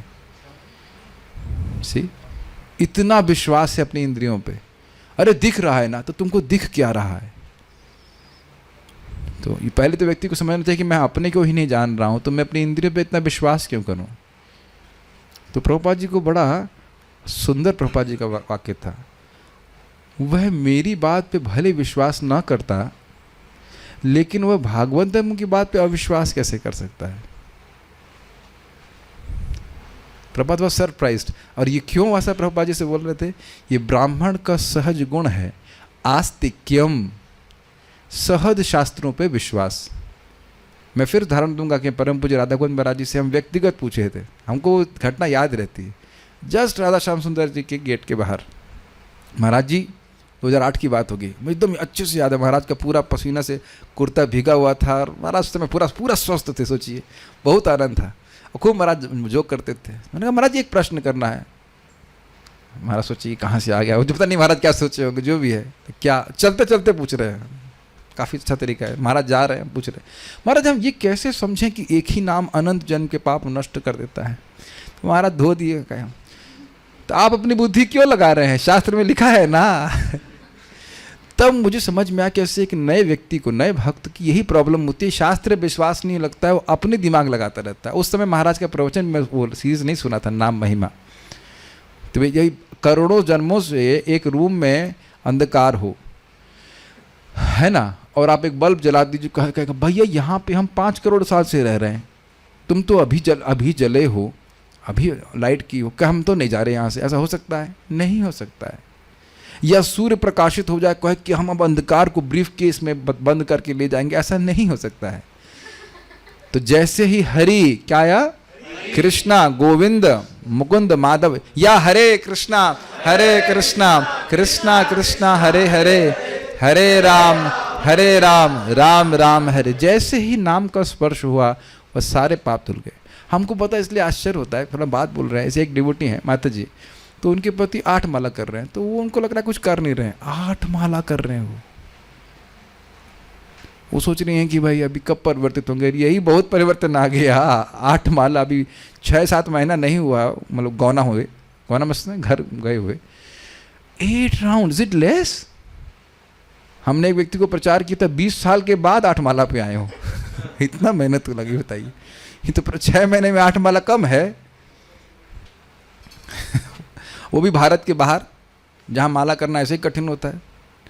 वहाँ का माला यहाँ की माला के 1000 गुना करना बड़ा कठिन है, समझ रहे बात। परम पूज्य जय पताका महाराज बड़ा अच्छा बोलते हैं, भाई 4 माला भी कोई कर रहा है तो 25 लाख नाम होता है साल का। Is it less? Yes, for those who are chanting 16 rounds. लेकिन जो लोग कर नहीं रहे हैं, इन्हें कुछ भी नहीं कर रहे, 4 माला कोई कम होता है बताइए? अपराध नहीं करे तो एक नाम ही बहुत ज़्यादा है। Make sense to you? तो शास्त्र के आधार पर ग्रहण करना चाहिए, मैं खाली ये बात समझा रहा हूँ। तो ये प्रबाद कह रहे हैं कि सामान्य ज्ञान का कोई यहाँ पे स्थान नहीं है। वैसे देखिए, सामान्यतः हमें कोई ज्ञान नहीं होता। आज भी एक भक्त बता रहे थे कि किसी व्यक्ति से, कुलीग से झगड़ा हो गया कि शिव जी श्रेष्ठ है कि नहीं, शिव जी श्रेष्ठ है कि भगवान श्रेष्ठ है। बहुत, और उनको काफ़ी जोश आया था, खूब से युद्ध किया, सारे आर्गुमेंट दिए, वो तो स्वीकार नहीं करता, नहीं प्रकृति कर रही है। तो पर तुम जब पहले शिव जी के पक्ष में थे तो प्रकृति के पक्ष में क्यों आ गए? और फिर उनसे पूछो कि क्या शिव जी के तुम दोस्त हो, क्या कहते हैं, लंगोटिया यार हो ना, क्या मिल के आए हो? हम तो कह रहे हैं शिव जी है ही नहीं। तो शिव जी हैं या कृष्ण है तो शास्त्र के आधार पर स्वीकार करते हैं। सामान्य ज्ञान का कोई स्थान नहीं है शास्त्र में। जो शास्त्र में है उसको यथावत स्वीकार कर। अरे कोई देखा है, बहुत सुंदर समझिए, कोई देखा है तुम्हारा भोग स्वीकार कर रहे हैं ठाकुर जी, तो देखा है, तुम देखे हो कभी? तो प्रभुपाद जी कहते हैं, देखिए मैं मूर्ख हूँ, मैं मूर्ख हूँ। गुरु महाराज कह रहे हैं, भगवान कह रहे हैं शास्त्र गीता में, आप तो तीसरे व्यक्ति हो, यू आर थर्ड पर्सन, मैं आपकी बात क्यों मानूं? कितना इंटरेस्टिंग है, क्यों मानूं? आपकी इंद्रियां भी तो वैसे ही अपूर्ण हैं जैसे मेरी इंद्रियां। तो इसलिए प्लीज़ ध्यान दीजिएगा, भक्त अपनी इंद्रिय जनित ज्ञान पे विश्वास नहीं करते, यद्यपि वह अपनी इंद्रियों को भगवान की सेवा में नियोजित करते हैं, लेकिन श्रद्धा वो शास्त्र की उधार लेकर के करते हैं। जब भगवान की मूर्ति है, आपको मूर्ति दिख रही है, लेकिन शास्त्र बोल रहा है नहीं, ये साक्षात भगवान है, उस तरह से भगवान की सेवा करते हैं। Does that make sense? Hare Krishna ये ध्वनि सुनाई पड़ रही है, लेकिन नहीं, ये भगवान है, इस तरह से ग्रहण करते हैं। जब हमारे यहाँ इंद्रियाँ शुद्ध हो जाएंगी भगवान का भजन करते हुए, भगवान स्वयं इन बातों को हमारे हृदय में प्रकाशित कर देंगे। और कभी कभी आप लोग देखो, जब जब करते करते कभी कभी भगवान कुछ क्षणों के लिए ये अनुभूति आपको देते हैं कि यही भगवान है। ये कैनॉट बी एक्सप्लेन्ड, और ये हम उसको अचीव नहीं कर सकते कि आप कहो कि मैं 64 करूँगा या कुछ करूँगा, तो वो बात नहीं है। कृष्ण प्रसन्न होते हैं नाम उच्चारण करके, किसी दिन आपको हल्का सा, इसलिए कर्टन हल्का सा खोल देते हैं, या मंदिर में मंगल आरती में आप खड़े हो, एकदम से लगता है नहीं भगवान तो यहाँ पे हैं। ये आपकी मनोभावना नहीं होती है, कृष्ण केवल प्रकट कर देते हैं। पता है, सुनिए बात, प्रभुपाद जी बड़ा सुंदर तात्पर्य में कहते हैं, माया का कार्य है कि हमारा जो भगवान के प्रति निरंतर प्रेम है ना, उसे पर्दा डालती रहे। That is her service. योग माया समावृतः, तो भगवान कभी कभी उस पर्दे को हल्का सा खोल देते हैं। धाम में तो बहुत होता है, sometimes you may just feel crying, ये जो कुछ भी है। एक माता जी, इनकी आपकी माता जी, मंगल आरती के बाद रो रही थी खूब अभी, तो मैं क्यों रो रही हूँ? मुझे क्या पता कि आप क्यों रो रही हैं, इसलिए आप जानिए। Krishna must have some given some reciprocation, ना आपको आनंद है। ऐसा नहीं था मंगल आरती में कोई बिजनेस डाउन हो गया, कुछ हो गया, कुछ भी नहीं। Just you may feel very some reciprocation from the lord. ऐसा होता है ना, कभी कभी आंखों से आंसू हो जाता है मंगल आरती के समय। और जिसका नहीं आ रहा है वो भी आएगा, घबराइए मत, आप भगवान जल खोलेंगे अंदर से। It can happen sometimes, that it can happen like that. तो मैं खाली बोल रहा हूँ कि अपनी इंद्रियों के अनुसार व्यक्ति ज्ञान को नहीं स्वीकार करता है। और बार बार सुनिए, इंद्रियां हमारी शिक्षा हमको बार बार देती रहती हैं, कांस्टेंट इन्फॉर्मेशन, इसीलिए शास्त्र बार बार सुनना चाहिए। ये तो शब्द है, हरे कृष्णा शब्द नहीं है, भौतिक शब्द नहीं है। माया लगातार बुद्धि के द्वारा हमको डाउट क्रिएट करती रहती है, इसलिए हमको भगवान के बारे में रोज सुनना होता है। ठीक है, तो समझ में आया? सामान्य ज्ञान कोई सामान्य ज्ञान नहीं, वो सामान्य अज्ञान है। ठीक है, यदि कोई दोष होता है तो वह हमारी अपूर्णता के कारण होता है, शास्त्रों के कारण नहीं। वैदिक ज्ञान प्राप्त करने की यही विधि है कि हम बुद्धू हैं, और शास्त्र में जो बात लिखी गई है वो बिल्कुल सही है।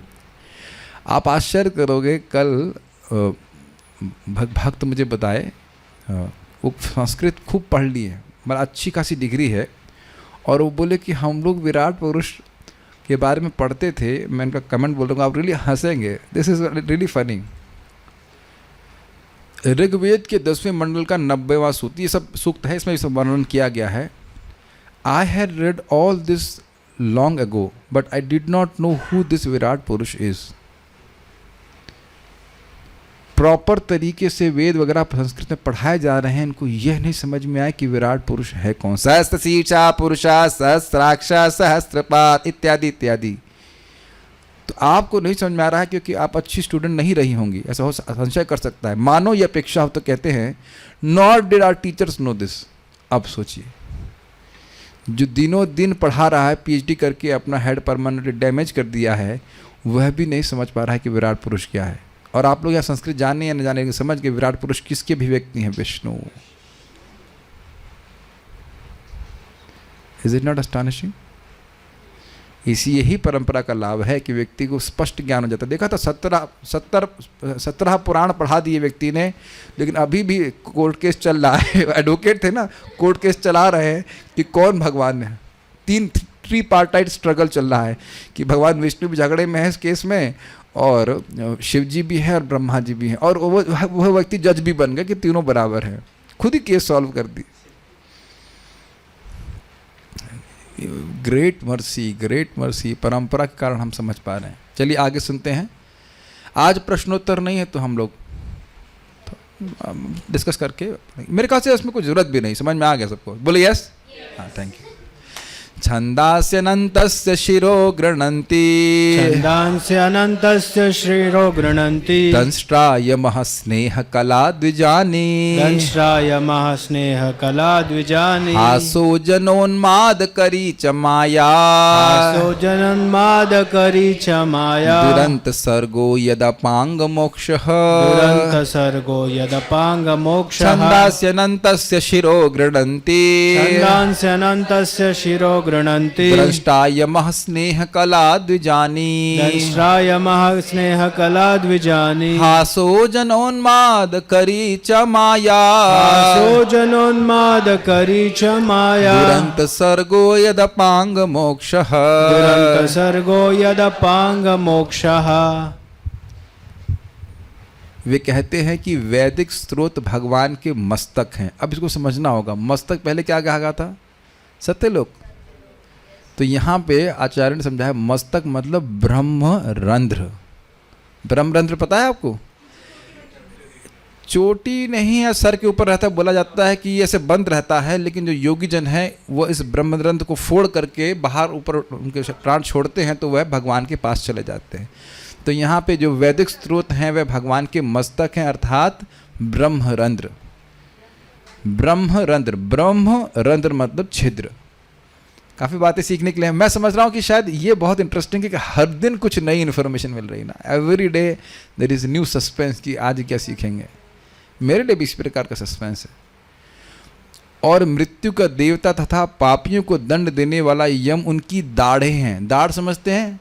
RCT हुआ होगा किसी का, रूट कनाल ट्रीटमेंट किसी को हो गया मेरे ख्याल से, पता नहीं ना करे किसी का हो चुका है आप लोग का? अरे 4 हो चुके हो, वाह बड़े आप सुखी हैं। अच्छा हाँ ठीक है, जो भी है। तो यहाँ के भाग को दाढ़ कहते हैं जिससे आप चबाते हो, इसीलिए यमराज जी को दाढ़ कह रहे हैं। चबा आ, तू आ जा। किसने देखा है नरक? आ भैया तेरे दिखाता हूँ, आ जा। आओ आओ। सब बोलते हैं ना, किसने देखा है नरक, किसने देखा है नरक? तो कहा आओ भाई आओ, दिखाए भी और तुमको चबाए भी। तो वहाँ बहुत कष्ट दिया जाता है, तो इसलिए यमराज को भगवान की दाढ़ कहा जा रहा है। ये समझ रहे हैं दाढ़? हाँ, जो भी मोलर्स के कुछ दाढ़ नहीं समझ में आता है, अंग्रेज बन रही हो, मोलर कर रही है। दाढ़ इधर के भाग को दाढ़, और ये बहुत मजबूत होती है। जो अखरोट खाना है, कुछ खाना हो तो अब यहाँ से नहीं तोड़ते हैं, वो पीछे जाता है। बाबू गोशा यहाँ से, उसके बाद अखरोट। तो जो सॉफ्ट लोग हैं उनके लिए ये चीज़ आगे का दांत रहेगा, और जो नालायक अखरोट जैसे मोटी छाल वाले उनको चबाया जाता है बढ़िया से। तो दृष्टा यमराज ठंडा कर देते हैं यमराज जी उनको, ठीक है। स्नेह की कला ही उनके दांत हैं। देखिए कला का अर्थ समझना पड़ेगा। एता चांसा कला पुंसा, इसका अर्थ क्या है? कला मतलब उनका एक अंश। बहुत ध्यान से सुनना पड़ेगा भागवत को। तो यहाँ पे लिखा है स्नेह का लेश, स्नेहलेश, स्नेह की कला मतलब आर्ट नहीं, स्नेह का लेश। इस जगत में जो थोड़ा बहुत प्रेम हम देखते हैं देह के प्रति, पुत्र के प्रति और परिवार आदि के प्रति, वह है उनके दांत हैं। अब महाराज समझा रहे थे कि भाई इसका अर्थ क्या? द्विज मतलब होता है आगे के दांत। तो उससे व्यक्ति कुछ ग्रहण करता है और पोषण होता है, इसलिए भगवान का दांत कहा जा रहा है। दंष्ट नहीं कहा जा रहा है, दंष्ट है दाढ़, वो चबाया जा रहा है। हैवी हैवी चीज़ों को चबा देते हैं, तो यमराज बड़े बड़े हैवी हैवी पापियों को ठंडा कर देते हैं, तो वह उस प्रकार से उनके रिप्रेजेंटेटिव हैं। तो स्नेह कला का मतलब स्नेह के द्वारा व्यक्ति पोषित होता है, तो वो भगवान के दांत सामने वाले कहे जा रहे हैं। काफ़ी अंतर आ गया ना, थोड़ा सा सामने से इधर जा कर के भाव में बड़ा परिवर्तन हो गया। कहीं एक तरफ स्नेह और एक तरफ यमराज की भयानकता, दोनों बातें सब भगवान में है, भगवान से बाहर कुछ भी नहीं है। और सर्वाधिक मोहिनी माया ही उनकी मुस्कान है। यह भौतिक सृष्टि रूपी महान सागर उनकी चितवन स्वरूप है। चितवन मतलब दृष्टिपात, अभी समझिएगा, अन्वय देखिएगा। छंदांसी वैदिक स्रोत अनंतस्य परमेश्वर, अनंत वहाँ पे आचार्यों ने एक जगह बताया, अनंत मतलब जो अपरिछिन्न हैं, हर जगह व्याप्त हैं, तो उनके वही भगवान के शिरः अर्थात मस्तक है, अर्थात ब्रह्मरंध्र। सबको समझ में है?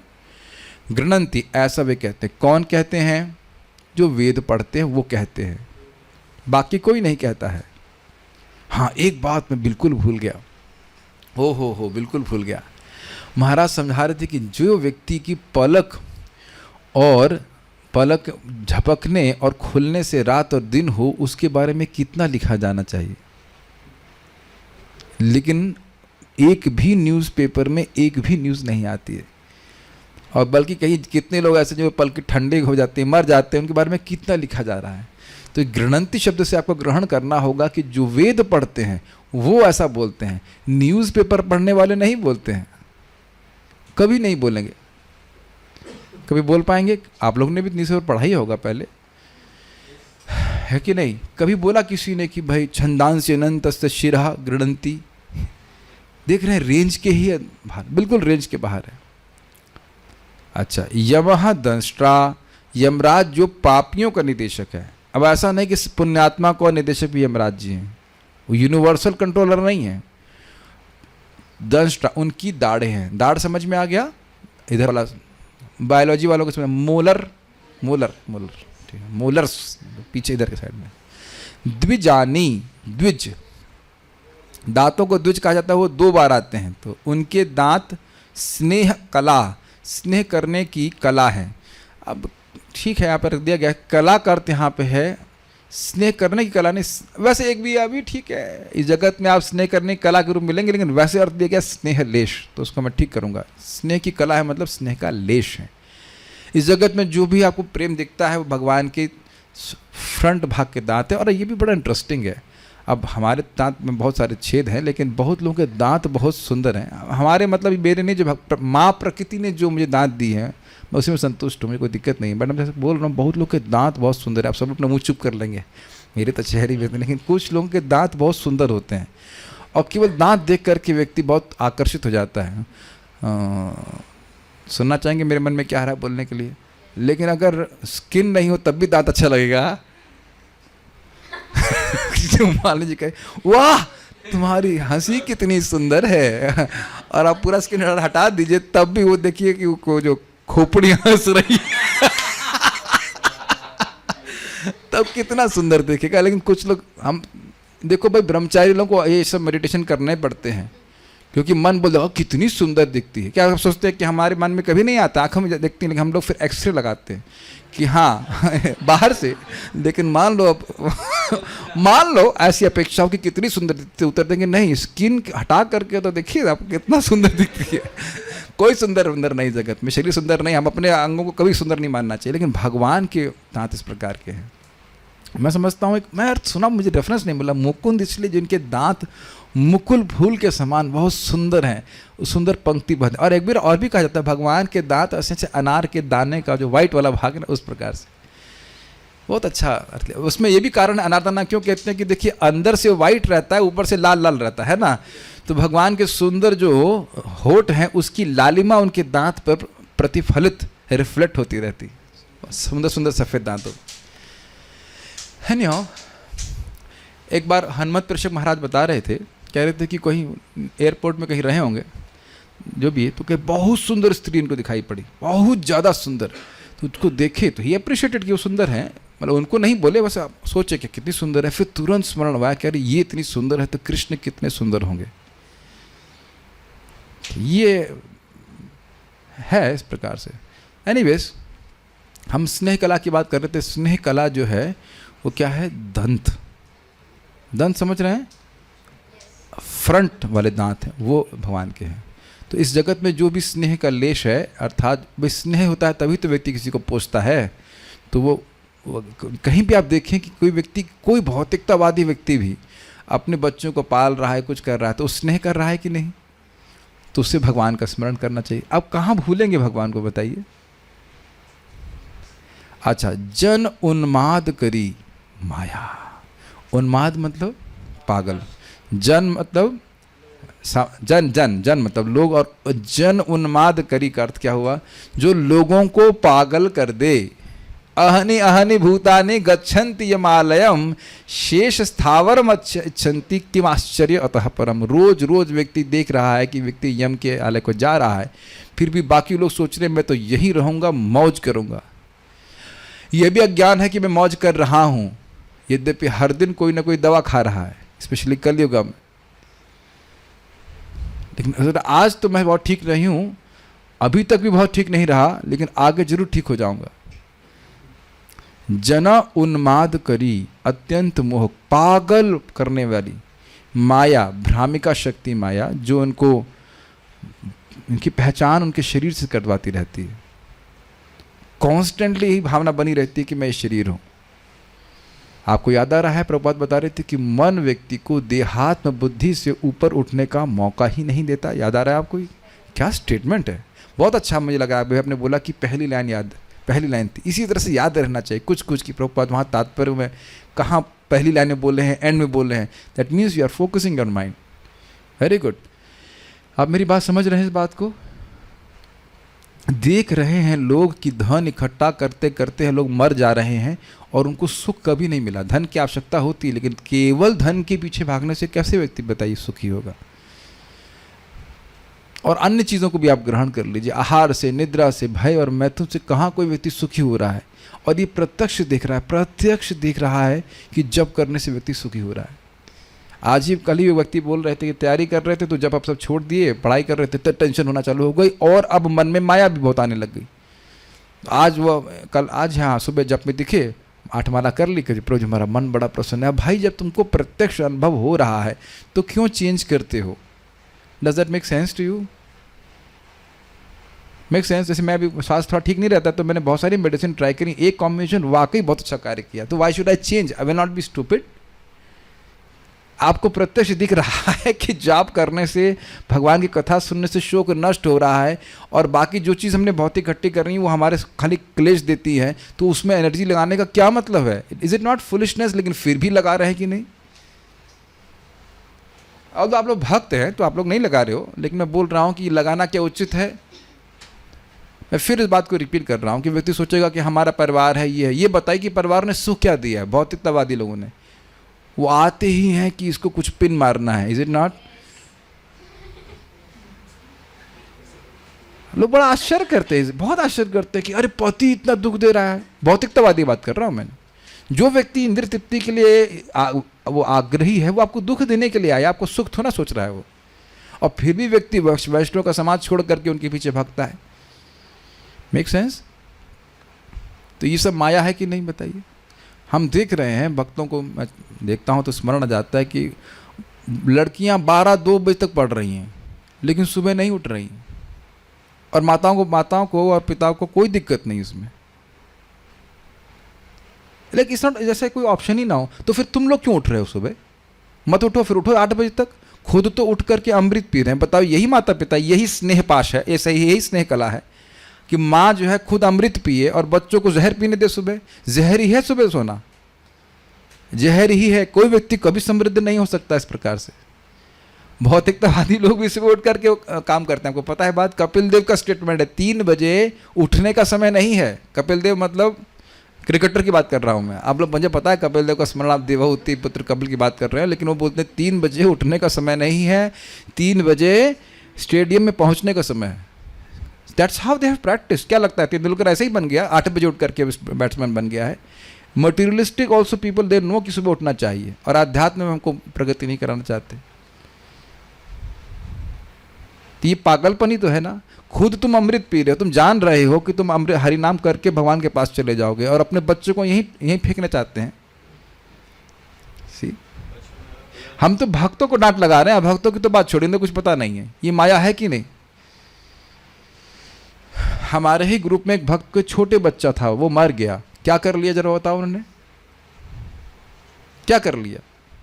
कुछ नहीं कर पाए। तो शिक्षा दिया जाना चाहिए कि बेटा भजन करो, भजन करो। जब बार बार शिक्षा देंगे तब तो वो सीखेगा। ये हमको बहुत अजीब सा लगता है कि खुद माया से मुक्त होना चाहते हैं और बच्चे को होना नहीं देना चाहते। माया ही तो है। इसीलिए भागवत बार बार सुनना चाहिए, तब हमारा कुछ मोह नष्ट होगा, शोक नष्ट होगा। इसका कोई फायदा नहीं है। जब आपके अगर रोटी पाने की व्यवस्था हो गई है तो कुछ फालतू की पढ़ाई करने की जरूरत नहीं। प्रभुपाद जी बहुत अच्छा बोलते 10th कैंटो में, परम पूज्य लोकनाथ महाराज क्लास दे रहे थे, याद है आपको, कि केवल अनएम्प्लॉयड लोग बढ़ रहे हैं और कुछ नहीं हो रहा है इससे। उससे एजुकेशन का कोई प्रयोजन ही नहीं है। चलिए अब आगे बढ़ जाते हैं। ये पागलपन है, ये सब माया के द्वारा हो रहा है। पिटते आए हैं और फिर भी सोच रहे हैं कि हम सुखी हो जाएंगे। प्रभुपाद जी बोलते हैं माया का कार्य ही है, यू कम हियर, मैं तुम्हें जूते मारूंगी लेकिन आओ इधर आओ।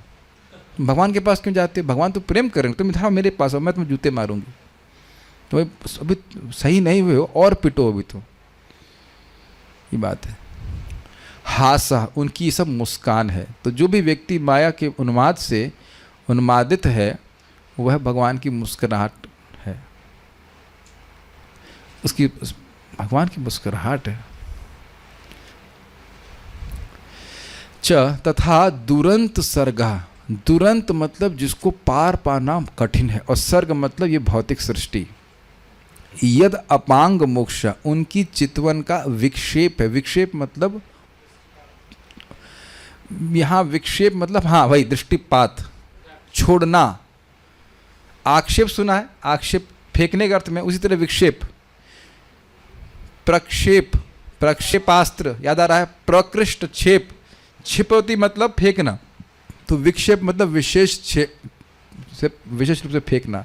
तो आप जानते हैं स ऐक्षता बहुश्यामा, भगवान महाविष्णु ने केवल देखा और इस जगत की सृष्टि होगी। तो कैसी सृष्टि? दुरंत सर्ग यद अपांग, अपांग का अर्थ होता है दृष्टि, और दृष्टि का या अपांग मतलब आंखों का कोना, आंखों का कोना, और उसका मोक्ष। आंखें भगवान ने हल्का से खोली और साइडवर्ड ग्लांस वो किया, और उसके द्वारा जगत की सृष्टि हो गई। समझ में आया? मोक्ष का अर्थ, मोक्ष का अर्थ हम मुक्ति उस तरह से नहीं लीजिएगा। मोक्ष मतलब आंखें हल्की सी खोली, बंद थी आंखें, आंखें हल्की सी खोली और उससे दृष्टिपात किया। जैसे मान अब समझ में आ, अगर मोक्ष का अर्थ मैं समझाना चाहूँ, बट जैसे आपके पाइप का नोजल बंद है तो खोल देंगे, मोक्ष उसको मुक्त कर देंगे तो पानी बाहर आ जाएगा कि नहीं? बोलते ना नल खोलो, तो नल खोलने का अर्थ है कि पानी आने दीजिए वहाँ से।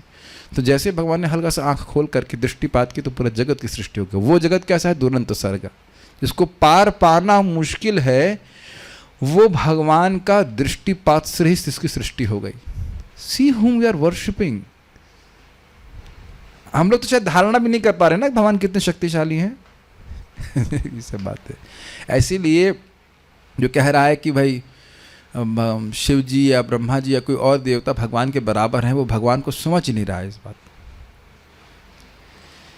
विक्षेप है अर्थात कटाक्ष, अर्थात उनकी कटाक्ष से सृष्टि की प्रवृत्ति होती है। प्रवृत्ति मतलब शुरुआत होती है, उसके बाद वह चार्ज किसी और को दे देते हैं, कह देते हैं हमने सृष्टि कर दी है, मेंटेनेंस आप कीजिए, है ना? वही मेंटेनेंस भी कर रहे हैं। छंदांश से अनंत, इसीलिए तो लोग परेशान हैं, इसीलिए तो परेशान हैं लोग। मेंटेनेंस हम भगवान अब छोड़ दिए, भगवान से तो हो नहीं रहा है, तो हम ही लोग करेंगे, सारा दायित्व तो हम ही को दे दिया है। अरे भाई अब शादी नहीं करेंगे तो सृष्टि कैसे चलेगी? अरे भगवान देख करके सृष्टि करवा देंगे, आप क्यों चिंता कर रहे हैं? इतना चिंता मत कीजिए। करिए करिए, कोई दिक्कत नहीं, भगवान की सहायता करनी चाहिए। छंदांश अनंत से शिरो गृह्णन्ति, छंदांश से जो वैदिक छंद है वह अनंत भगवान के। शेर का अर्थ क्या है रामकृष्ण बताइए? ब्रह्मरंध्र हैं, गृणंति, ऐसा स्वीकार किया जाता है। दंष्ट्रा यमः, उनके दाढ़ यम है। यमराज स्नेह कला द्विजानी, उनके जो दांत हैं वह स्नेह का, स्नेह करने की कला कीजिए या फिर स्नेह का, दोनों अर्थ ले सकते हैं। अच्छा लग रहा है स्नेह कला, स्नेह करने की कला, या कहीं से स्नेह कर रहा है व्यक्ति, या स्नेह का लेश। हासो जनोन्माद करी च माया, और जन के उन्माद, जन को पागल करने वाली जो माया है उनका हास्य है। वैसे ये भी ऐसे अर्थ लीजिए ना कि जो लोग माया में पागल है, भगवान को देख करके हंस रहे, क्या बेवकूफ़ है कि नहीं, क्या बेवकूफ़ है, माया के पीछे पड़ रहा है इस तरह से। प्रपास हाँ नहीं, ठीक है। दुरंत सर्गो यदपांग मोक्ष, समझ में आया। ये जो दुरंत सर्ग है, ये पार न कर पाने वाले सृष्टि है, वह उनके अपांग, उनके आँखों के साइड बहुत छोटे से भाग का मोक्ष है, यानी उनका कटाक्ष है। ठीक है, और ये आप सब जानते हैं, महाविष्णु भगवान ने हल्का सा ग्लांस किया और प्रगति शुरू हो गई। पहले वह निष्प्रपंच अवस्था में थे, याद आ रहा है, और वह सप्रपंच अवस्था में हो गए, स्वीकार किया, हाँ, जगत में नाम और रूपों को प्रकट कर दिया। श्रीधरी छंद शब्द से वेदों को कहा गया है। वेद ही परमात्मा के शिरोभाग है, सिर का भाग है। यहाँ पर शिरोभाग ब्रह्मरंध्र का बोधक है, क्योंकि मस्तक सत्यलोक है, ये पहले ही कह दिया गया है। Okay fine. यमराज ही उनकी दंष्टा अर्थात दाढ़े हैं, और स्नेह कला अर्थात पुत्र पत्नी आदि में जो स्नेह का कलाह अर्थात लेश होता है, वही परमात्मा के दांत है। समझ में आ गया कला का अर्थ? अंश, पोर्शन, यानी कि भगवान के पास जितना प्रेम है उतना प्रेम कोई नहीं कर सकता है। बहुत सुंदर बात परम पूज्य गौरकृष्ण महाराज अपने प्रवचन में कह रहे थे कि जब ध्रुव महाराज 5 साल का बच्चा था, वो मानो पूछता कि मैं जंगल में जाऊंगा तो कहाँ खिलाऊं, कौन खिलाएगा मुझको? 5 साल का बच्चा, I mean just it's very small. तो उनकी माँ बोल रही है कि भगवान विष्णु सबके पालक हैं। कितना बड़ा विश्वास है उनका, कितना बड़ा विश्वास। 5 साल के बच्चे को भजन के लिए आगे छोड़ देना। और यहाँ कोई 20 साल का व्यक्ति ब्रह्मचारी आश्रम ज्वाइन करना चाहता तो कहता कौन खिलाएगा तुमको, क्या करोगे तुम? कितनी वीक श्रद्धा है लोगों की, बताइए। हमें तो अब खाने में रेस्ट्रिक्शन रखना पड़ा है, और मैं ही नहीं, हम महाराज लोग को ही पूछते हैं, भैया बेचारे वो घी भी नहीं खा सकते, ये भी नहीं खा सकते, वो भी नहीं। खाने की कोई कमी नहीं की जा रही है, कमी खाने की करनी पड़ रही है। समझ में आ रही है? खाने की कोई कमी नहीं है, हमें अपनी तरफ से कट डाउन करना पड़ा कि भाई इतना तो हम नहीं ग्रहण कर सकते। क्या कमी कर रहे हैं? देखिए, स्नेह का लेश, स्नेह कला, इस जगत में हमको स्नेह पूरी मात्रा में नहीं दिखता है, वो थोड़ा थोड़ा व्यक्ति स्नेह करता है। हमको लग रहा है माँ बहुत प्रेम कर रही है या पत्नी प्रेम कर रही है। ये बताइए कि 24 घंटे आपको कोई टॉलरेट कर सकता है? इतने अच्छे हैं हम लोग, क्यों my dear devotees? Please raise your hand कि आपको कोई 24 घंटे सहन कर सकता है। हमें तो लग रहा है कि बस आप लोग क्लास सहन कर लेते हैं, यही बहुत बड़ी बात है। 24 घंटे हम में से किसी को कोई सहन नहीं कर सकता। एक व्यक्ति हाथ खड़ा करे, ओके नहीं कर रहा है कोई। मे बी आप लोग बहुत बुरे हैं। जूम डिवोटीज में से कोई please raise your hand if somebody can tolerate you for 24 hours. Okay, तो ये लोग भी ऐसे ही हैं, ठीक है। But there is a person who has been tolerating all of us. हम सभी को 24 घंटे टॉलरेट कर रहे हैं कृष्णा, और हम उनकी तरफ देख भी नहीं रहे, फिर भी है ना, उनके भजन नहीं करना है तब तो हवा पानी सब कुछ दे रहे हैं 24 घंटे। और यहाँ देखिए कोई व्यक्ति थोड़ा नहीं मानता है तो तुरंत मन उसका व्यक्ति का स्नेह वहाँ पे सूख जाता है। भगवान का स्नेह कहाँ सूख रहा है बताइए? ठीक है, तो स्नेह कला मतलब जगत का स्नेह श्लेष, वो भगवान के दांत हैं। तो जो भी आपको जगत में स्नेह दिख रहा है वो भगवान का ही स्नेह है जो उस व्यक्ति के द्वारा आपके जीवन में आ रहा है। इसका अर्थ यह नहीं कि हम उस व्यक्ति के प्रति कृतज्ञ नहीं हो। वी मस्ट सी दैट भगवान का ही प्रेम हमारे पास आ रहा है। बहुत अच्छी बात यहाँ पे अगर आ रही तो मैं बोलता हूँ, इस जगत में भक्त भगवान के प्रतिनिधि हैं। आगे सुनना चाहेंगे? मुझे नहीं लगता आप सुनना चाहेंगे, but let me speak it. किसी भी व्यक्ति को जैसे वैष्णव, एक वैष्णव कोई भक्त उससे बर्ताव करता है तो उसको लगेगा कि भगवान भी ऐसे ही हमसे बर्ताव करेंगे। अब देखिए कि भक्त होने के नाते हमारा बर्ताव कितना अच्छा होना चाहिए। मैं खाली बोल रहा हूँ, बहुत बार मैं देखता हूँ मैं नीचे रह जाता हूँ। It's just so difficult to be a Vaishnav actually. मतलब अपने इस प्रयासों से नहीं हो सकते हैं, तो ओरिजिनली हम सब लोग भक्त ही हैं, हमारे गुण पूरे कवर्ड अप हैं।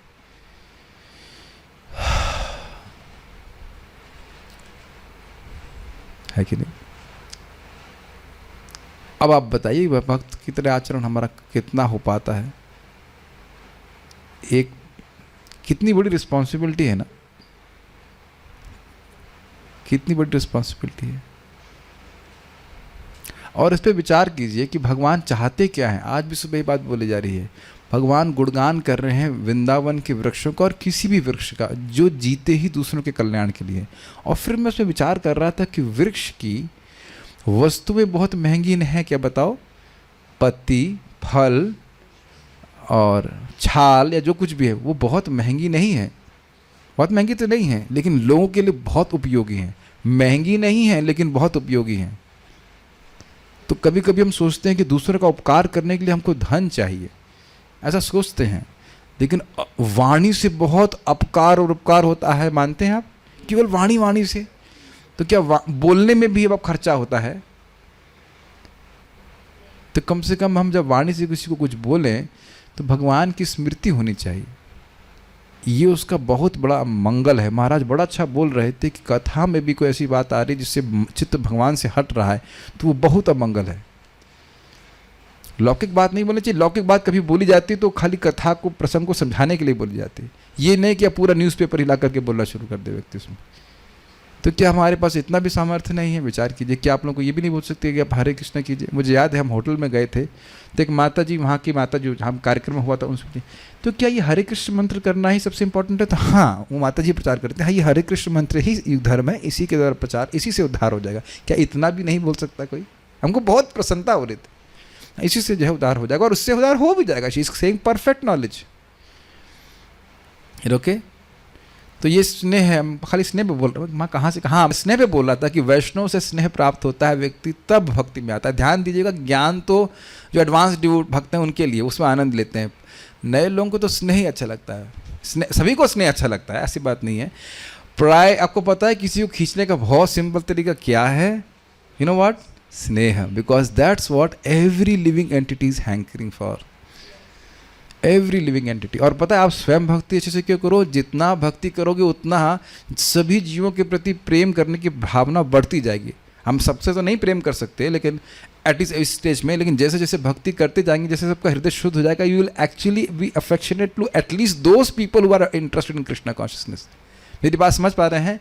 जो लोग भक्ति में रुचि रखते हैं उनसे तो, उनके प्रति तो आपका स्नेह जाता ही है। जो नहीं कर रहे हैं उनके प्रति अगर ये क्यों नहीं कर रहे हैं, वो भी एक प्रकार का स्नेह है। Make sense to you? लेकिन जो लोग कर रहे हैं उनके प्रति सहज नहीं होता। आप लोग का नहीं होता? कोई किसी को आप बताइए भक्ति करें तो आपकी भी इच्छा होती है उसकी मदद करें, वो अगर वो कुछ भक्ति करना चाहता है, और वो हमेशा अपना सर्क हो जाता रहेगा, ये इतना हमसे स्नेह क्यों कर रहे हैं, हमारी इतनी मदद क्यों कर रहे हैं? That's natural for a devotee. Do you agree? But that attracts people. We are not here to attract people in that sense, but that is the only thing which attracts people. Make sense? हाँ, मैं इस पर और भी कुछ कहना चाहता हूँ। ध्यान रखिए कि जब कोई व्यक्ति मरता है तो ये नहीं याद रखता है व्यक्ति कि उसके पास धन कितना था, अपितु उसने हमारे संग बर्ताव कैसा किया। तो आप सोचिए हम भक्तों पे कितनी बड़ी रिस्पॉन्सिबिलिटी कि हमारे बर्ताव के द्वारा स्नेह के, हम अगर स्नेह को एक्सटेंड करते हैं तो उस व्यक्ति को हम भगवान की तरफ मोड़ देंगे।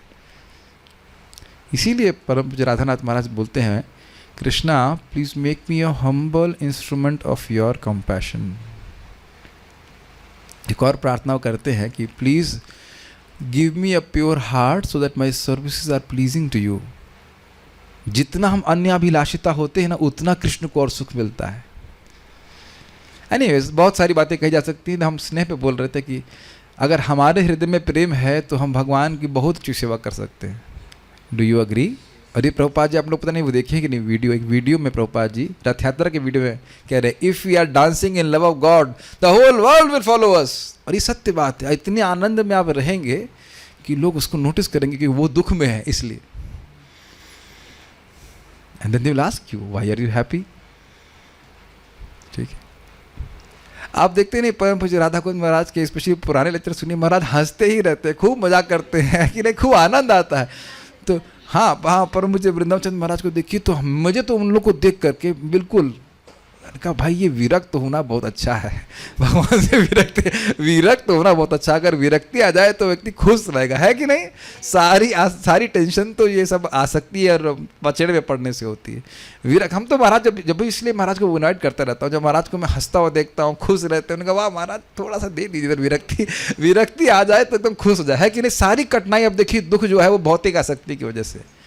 And when you are desiring in Vrindavan, Krishna will give, Bhagavatam will give, why not? और anywhere you are desiring, why will Krishna not give?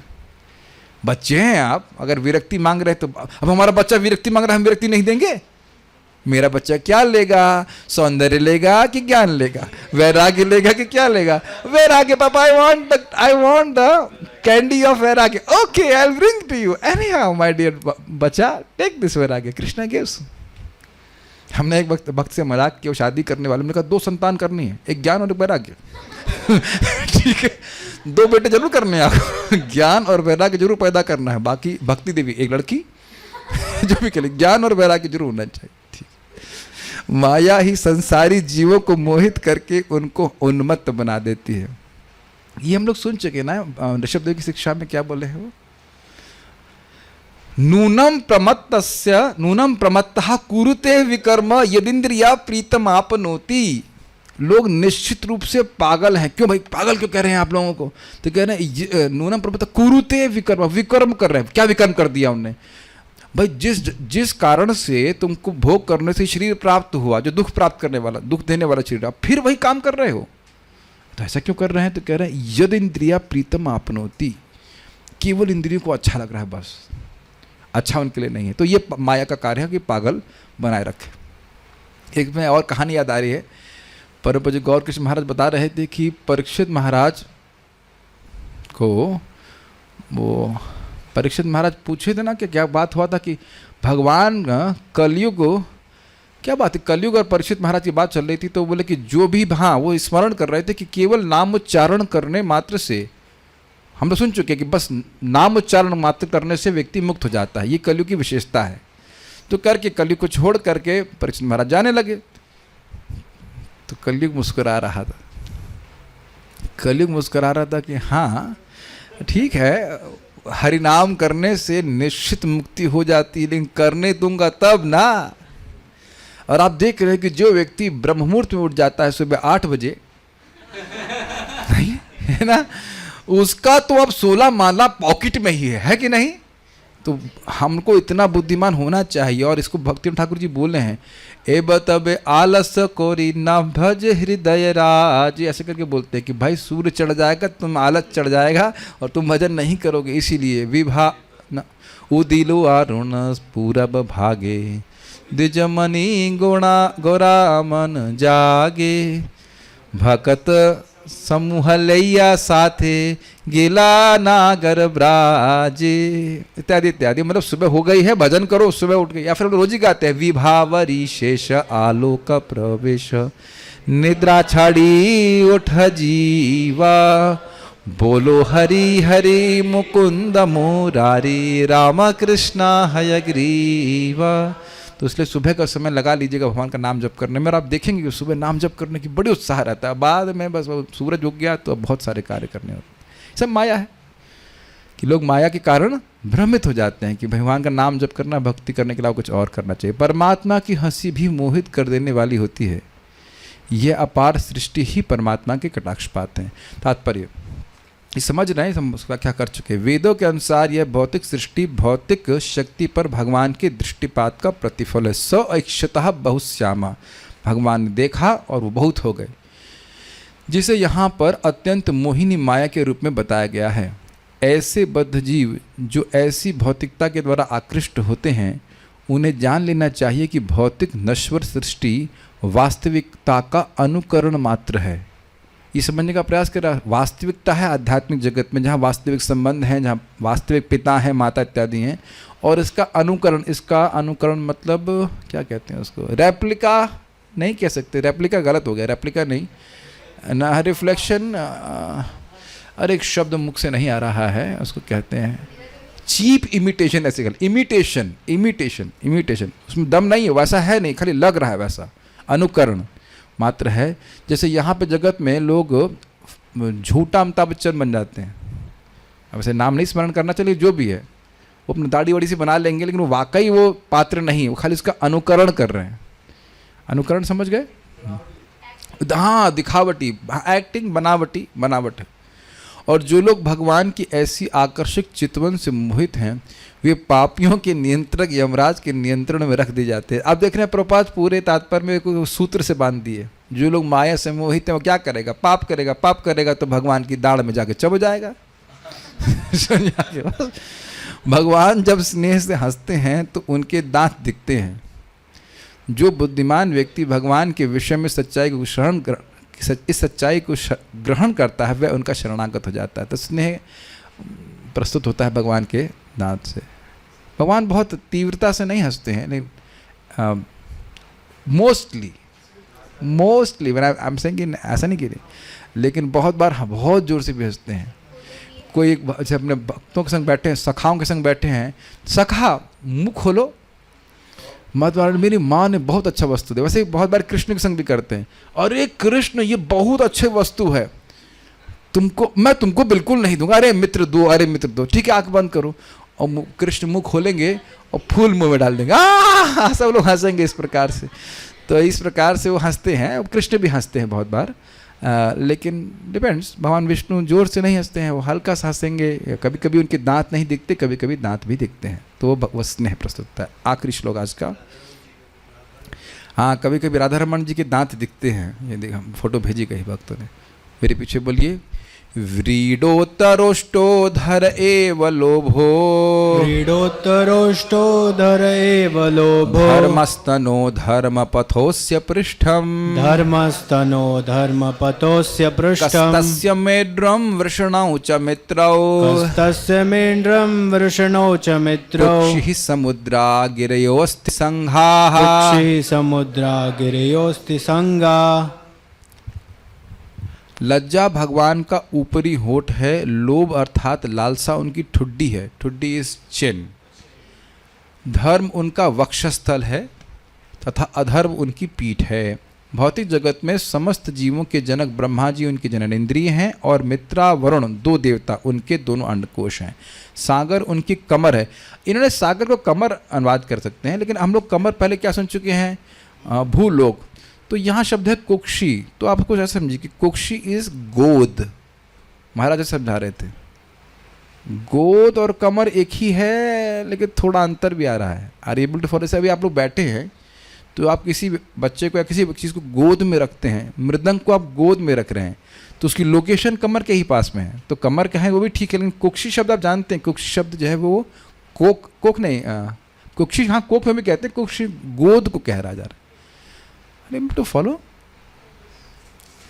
सागर जो है भगवान की गोद है, इसीलिए जो लोग सागर में क्या कहते हैं उसको?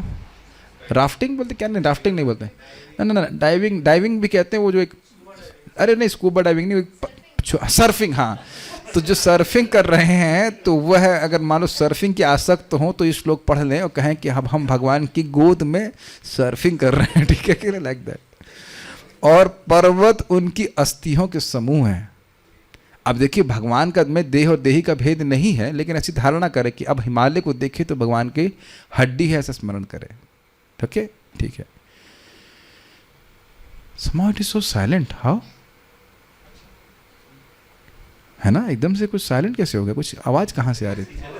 एनीवेज, व्रीड अर्थात लज्जा, यानी उनका उत्तर ओष्ठ, उनका ऊपरी होठ है, और लोभ एवं अधर, लालसा निश्चित ही उनकी ठुड्डी है। अब मैं इस पर थोड़ा सा भ्रमित था कि अधर तो होठ होता है, तो यार ठुड्डी भी अनुवाद किया गया, महाराज उसको होठ बता रहे हैं।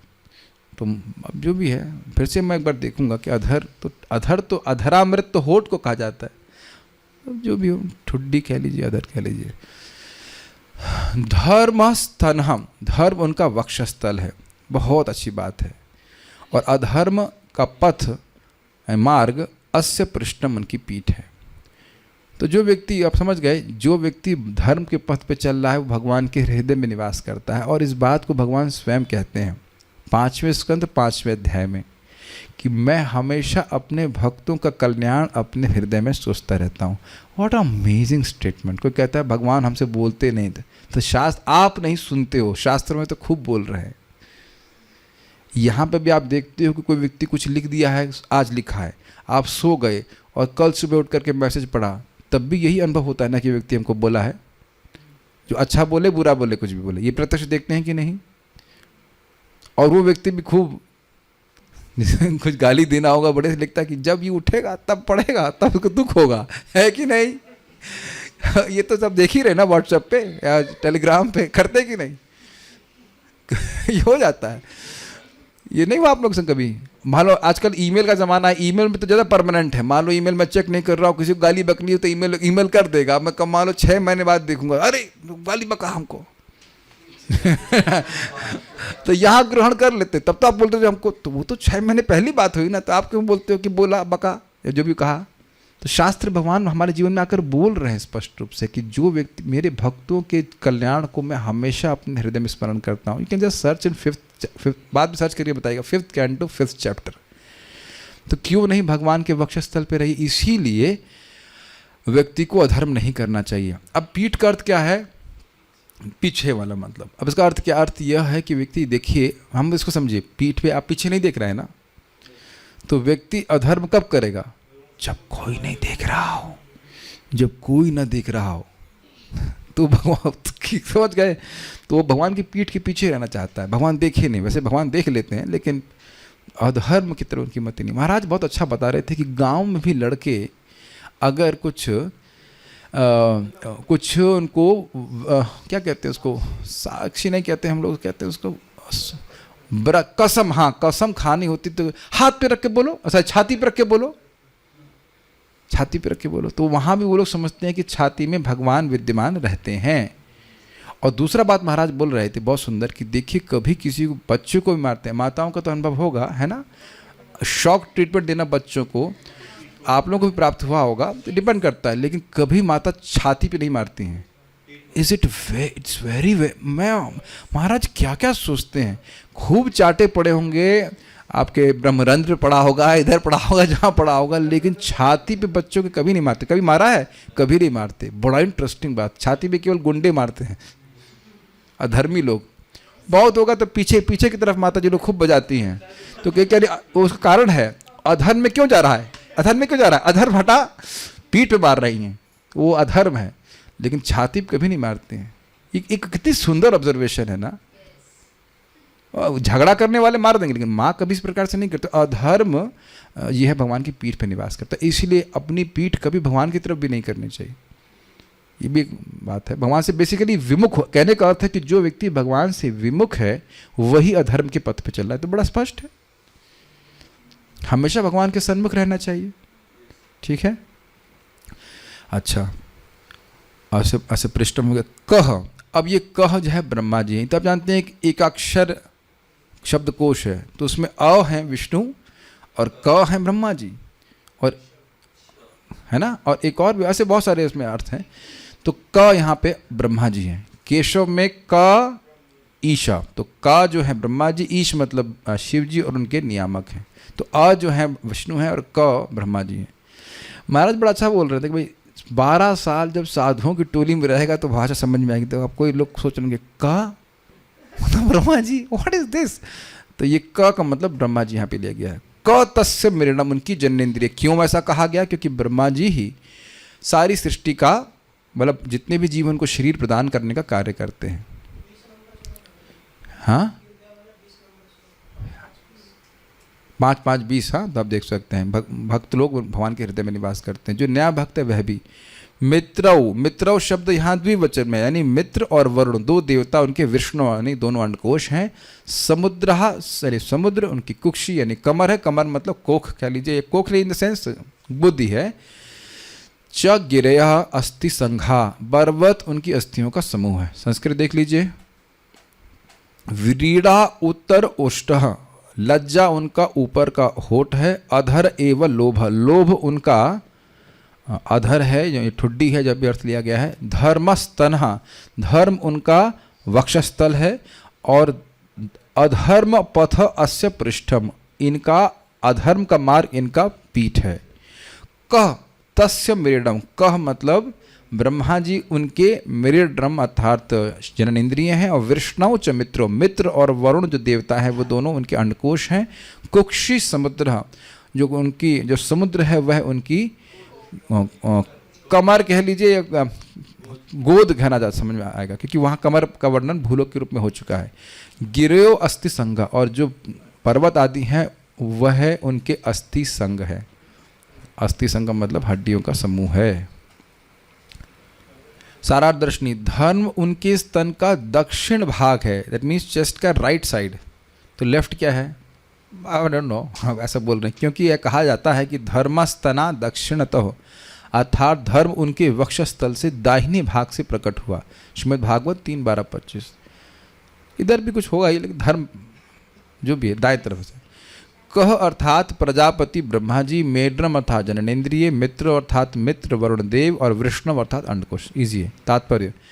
परमेश्वर निर्विशेष नहीं है जैसा कि अल्पज्ञ विचारक सोचा करते हैं। अब मुझे हंसी आई थी इस बात पे, क्योंकि मैं यूट्यूब पे सर्च कर रहा था विराट पुरुष के बारे में, वो बीच में आ गया था समष्टि व्यष्टि विराट, तो अकस्मात एक महाजन का वीडियो दिख गया। तो वो बड़े मतलब कॉन्फिडेंस से बोल रहे, वेदांत में बहुत लिखा गया, इसमें लोगों को बहुत दिक्कत होती है, व्यष्टि विराट और समष्टि विराट। आज हम समझाएंगे ईश्वर कौन है। ईश्वर कौन है? निराकार।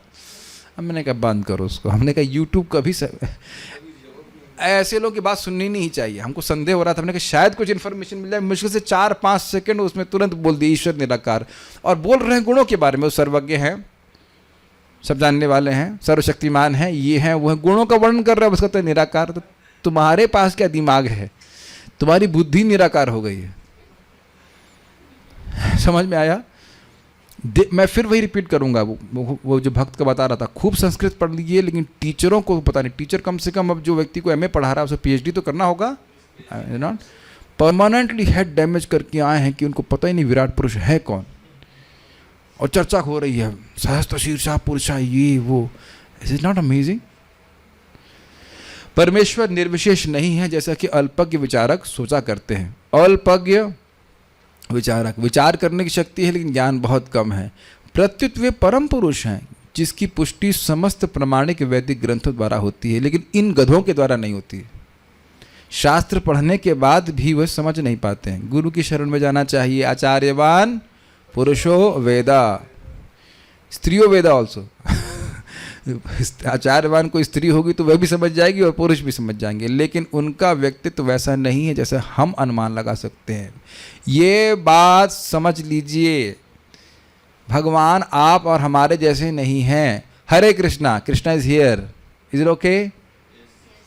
कितना आप खुश होते ना अगर आप लोग का नाम और नामी का भेद नहीं होता। अंदर वहाँ जाकर के आप एमवीटी में चाउमीन खा रहे होते और बस नाम आप लिख देते, कृष्ण हिलादनी दास, यहाँ बैठ गए। हम भी मान लेते हैं कि हाँ भाई ठीक है, आगे कर, और मैं भी यहाँ नाम लिख करके छोड़ देता, शुभ कृष्ण दास। नाम और नामी कोई भेद नहीं है। हाँ खत्म। हाँ ये लोग जूम में कर भी देते हैं, गायब हो गए वीडियो ऑफ करके, नाम छोड़ दिया, नाम और नामी कोई भेद नहीं। पर अब जी समझ लें कि सुन रहे हैं हम, लेकिन आप जानते हो कि नाम और नामी में भेद है यहाँ पे। लेकिन शायद किसी जन्म में हम समझ जाएं कि कृष्णा इज कृष्णा, कृष्ण का नाम कृष्ण है। परम पूज्य साधुओं का बड़ा आशीर्वाद है। सत्येंद्र महाराज बोल रहे थे, भगवान का नाम भगवान से अभिन्न है, भागवतम क्लास के बाहर भी। क्या स्टेटमेंट्स है ना, मतलब ऐसा लगता है ना, लगा सामने रख करके जोर से चाटा मार रहे हो। बोलते बड़े प्रेम से लेकिन मार रहे हैं चाटा बहुत जोर से। When you move out of this class also, still the name of Krishna is Krishna. How much you want to take advantage? बहुत जोर से मारते हैं ना, आवाज नहीं आती लेकिन बहुत जोर से चाटा पड़ता है।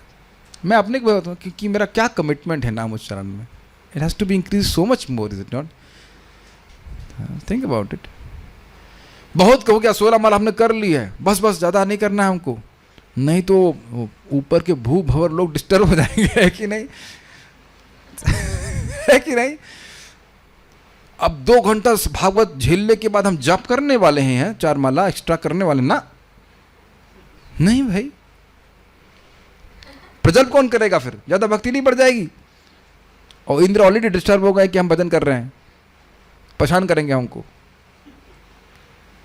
और हमको भगवान इतना सहन नहीं कर सकते। 2 घंटा सहन कर लिए भगवान हमको, वो हमको और नहीं सहन कर पाएंगे, है ना?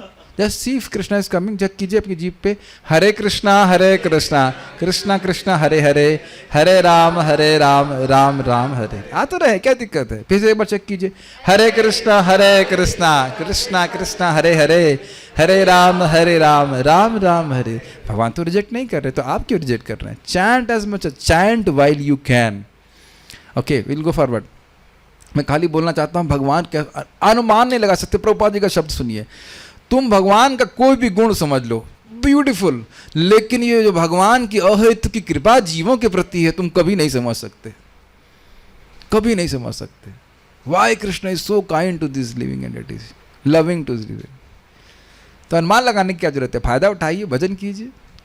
यहाँ पर यह कहा गया है कि ब्रह्मा जी उनकी जननेन्द्रियों का कार्य करते हैं तथा मित्रा वरुण उनके 2 अंडकोश हैं। इसका अर्थ यह हुआ कि पुरुष के रूप में वे समस्त शारीरिक अवयवों घटकों से पूर्ण हैं, लेकिन वे भिन्न प्रकार के तथा विभिन्न शक्ति वाले, इस जगत के पुरुष के समान नहीं हैं। अतएव जब भगवान को निर्विशेष रूप में वर्णित किया जाता है तो यह समझना चाहिए कि उनका स्वरूप हमारी अपूर्ण कल्पना के ही समरूप नहीं है। याद कीजिए, विशेष मतलब ब्रह्मांडात्मक कोई भी वस्तु, ब्रह्मांड की किसी भी वस्तु को विशेष यानी प्राकृत कहा जा रहा है, तो निर्विशेष मतलब वो अप्राकृत है। ठीक है, इसका अर्थ ये नहीं है कि उनमें कोई गुण ही नहीं है, किंतु मनुष्य चाहे तो पर्वतों या समुद्रों तथा आकाश को विराट पुरुष का अंश मानकर उनकी पूजा कर सकता है, और वहाँ से उसकी कृष्ण भावना शुरू होती है। भगवान कृष्ण ने अर्जुन को जो विराट रूप प्रदर्शित किया वह आस्थाहीनों के लिए एक चुनौती है, जो भगवान को भगवान स्वीकार नहीं करते। So will stop here, just see if there some comments और क्वेश्चंस। कम समझ आ रहा है तो आप कम क्लास में आएंगे तो कम समझ में आएगा, जब रोज आएंगे तो अधिक समझ में आएगा। हर सूर्य तो एक है लेकिन आई बॉल तो 2 होते हैं। हाँ, अच्छा बात है, एक भगवान की आँख सूर्य है और दूसरा चंद्र है, तो ठीक है, okay. But taste buds light on tongue, not on palate. How this contradiction? अब तालू बोल दिया है तो तालू तो पायलट लिया जाना चाहिए। वो पूरा सेक्शन ग्रहण कर लीजिए। हाँ, questions are posted in group, please check if you wish to be taken. नहीं, आज हम नहीं कर रहे, और कुछ नहीं है, फाइन। सो बहुत समय हो जाएगा। हम लोग अब प्रभु जी भौतिक शक्ति पर दृष्टिपात करके समझ नहीं आया। अच्छा चलिए, अब अच्छा प्रश्न है, देखिए, प्रकृति की अव्यक्त अवस्था क्या कहते हैं उसको?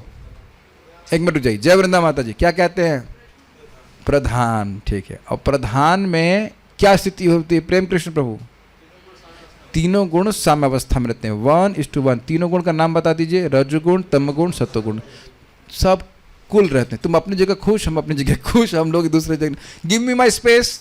रजोगुण कह रहे हैं हम अपना रहने, और सतोगुण तमोगुण ठीक है अलग अलग रह रहे हैं। उसके बाद जब तीनों को ले आए तो वहीं झगड़ा शुरू हो जाता है। वो झगड़ा कौन शुरू करता है? भगवान शुरू करते हैं। तो भगवान काल शक्ति और जीव शक्ति, जो जीव भौतिक इच्छाओं से युक्त हैं, उनका निक्षेप, उनका विक्षेप अपने दृष्टिपात के द्वारा प्रधान पे करते हैं, और उससे क्या सृष्टि होती है? महतत्व, जिसमें गुणों का एजिटेशन शुरू हो गया है, और उसमें जीव हैं जिनकी भोग की इच्छा है, और काल शक्ति, और उसके बाद आगे सृष्टि होती है, अहंकार की सृष्टि होती है इत्यादि। उसके बाद शरीरों की सृष्टि होती है जिसको जीव भोगते हैं। इस प्रकार से दृष्टिपात के द्वारा भगवान सृष्टि करते हैं। मैं ठीक है, कोई बात नहीं, okay. So will stop here. Shrimad Bhagavatam की जय, श्रील प्रभुपाद की जय, निताई गौर प्रेमानंदे।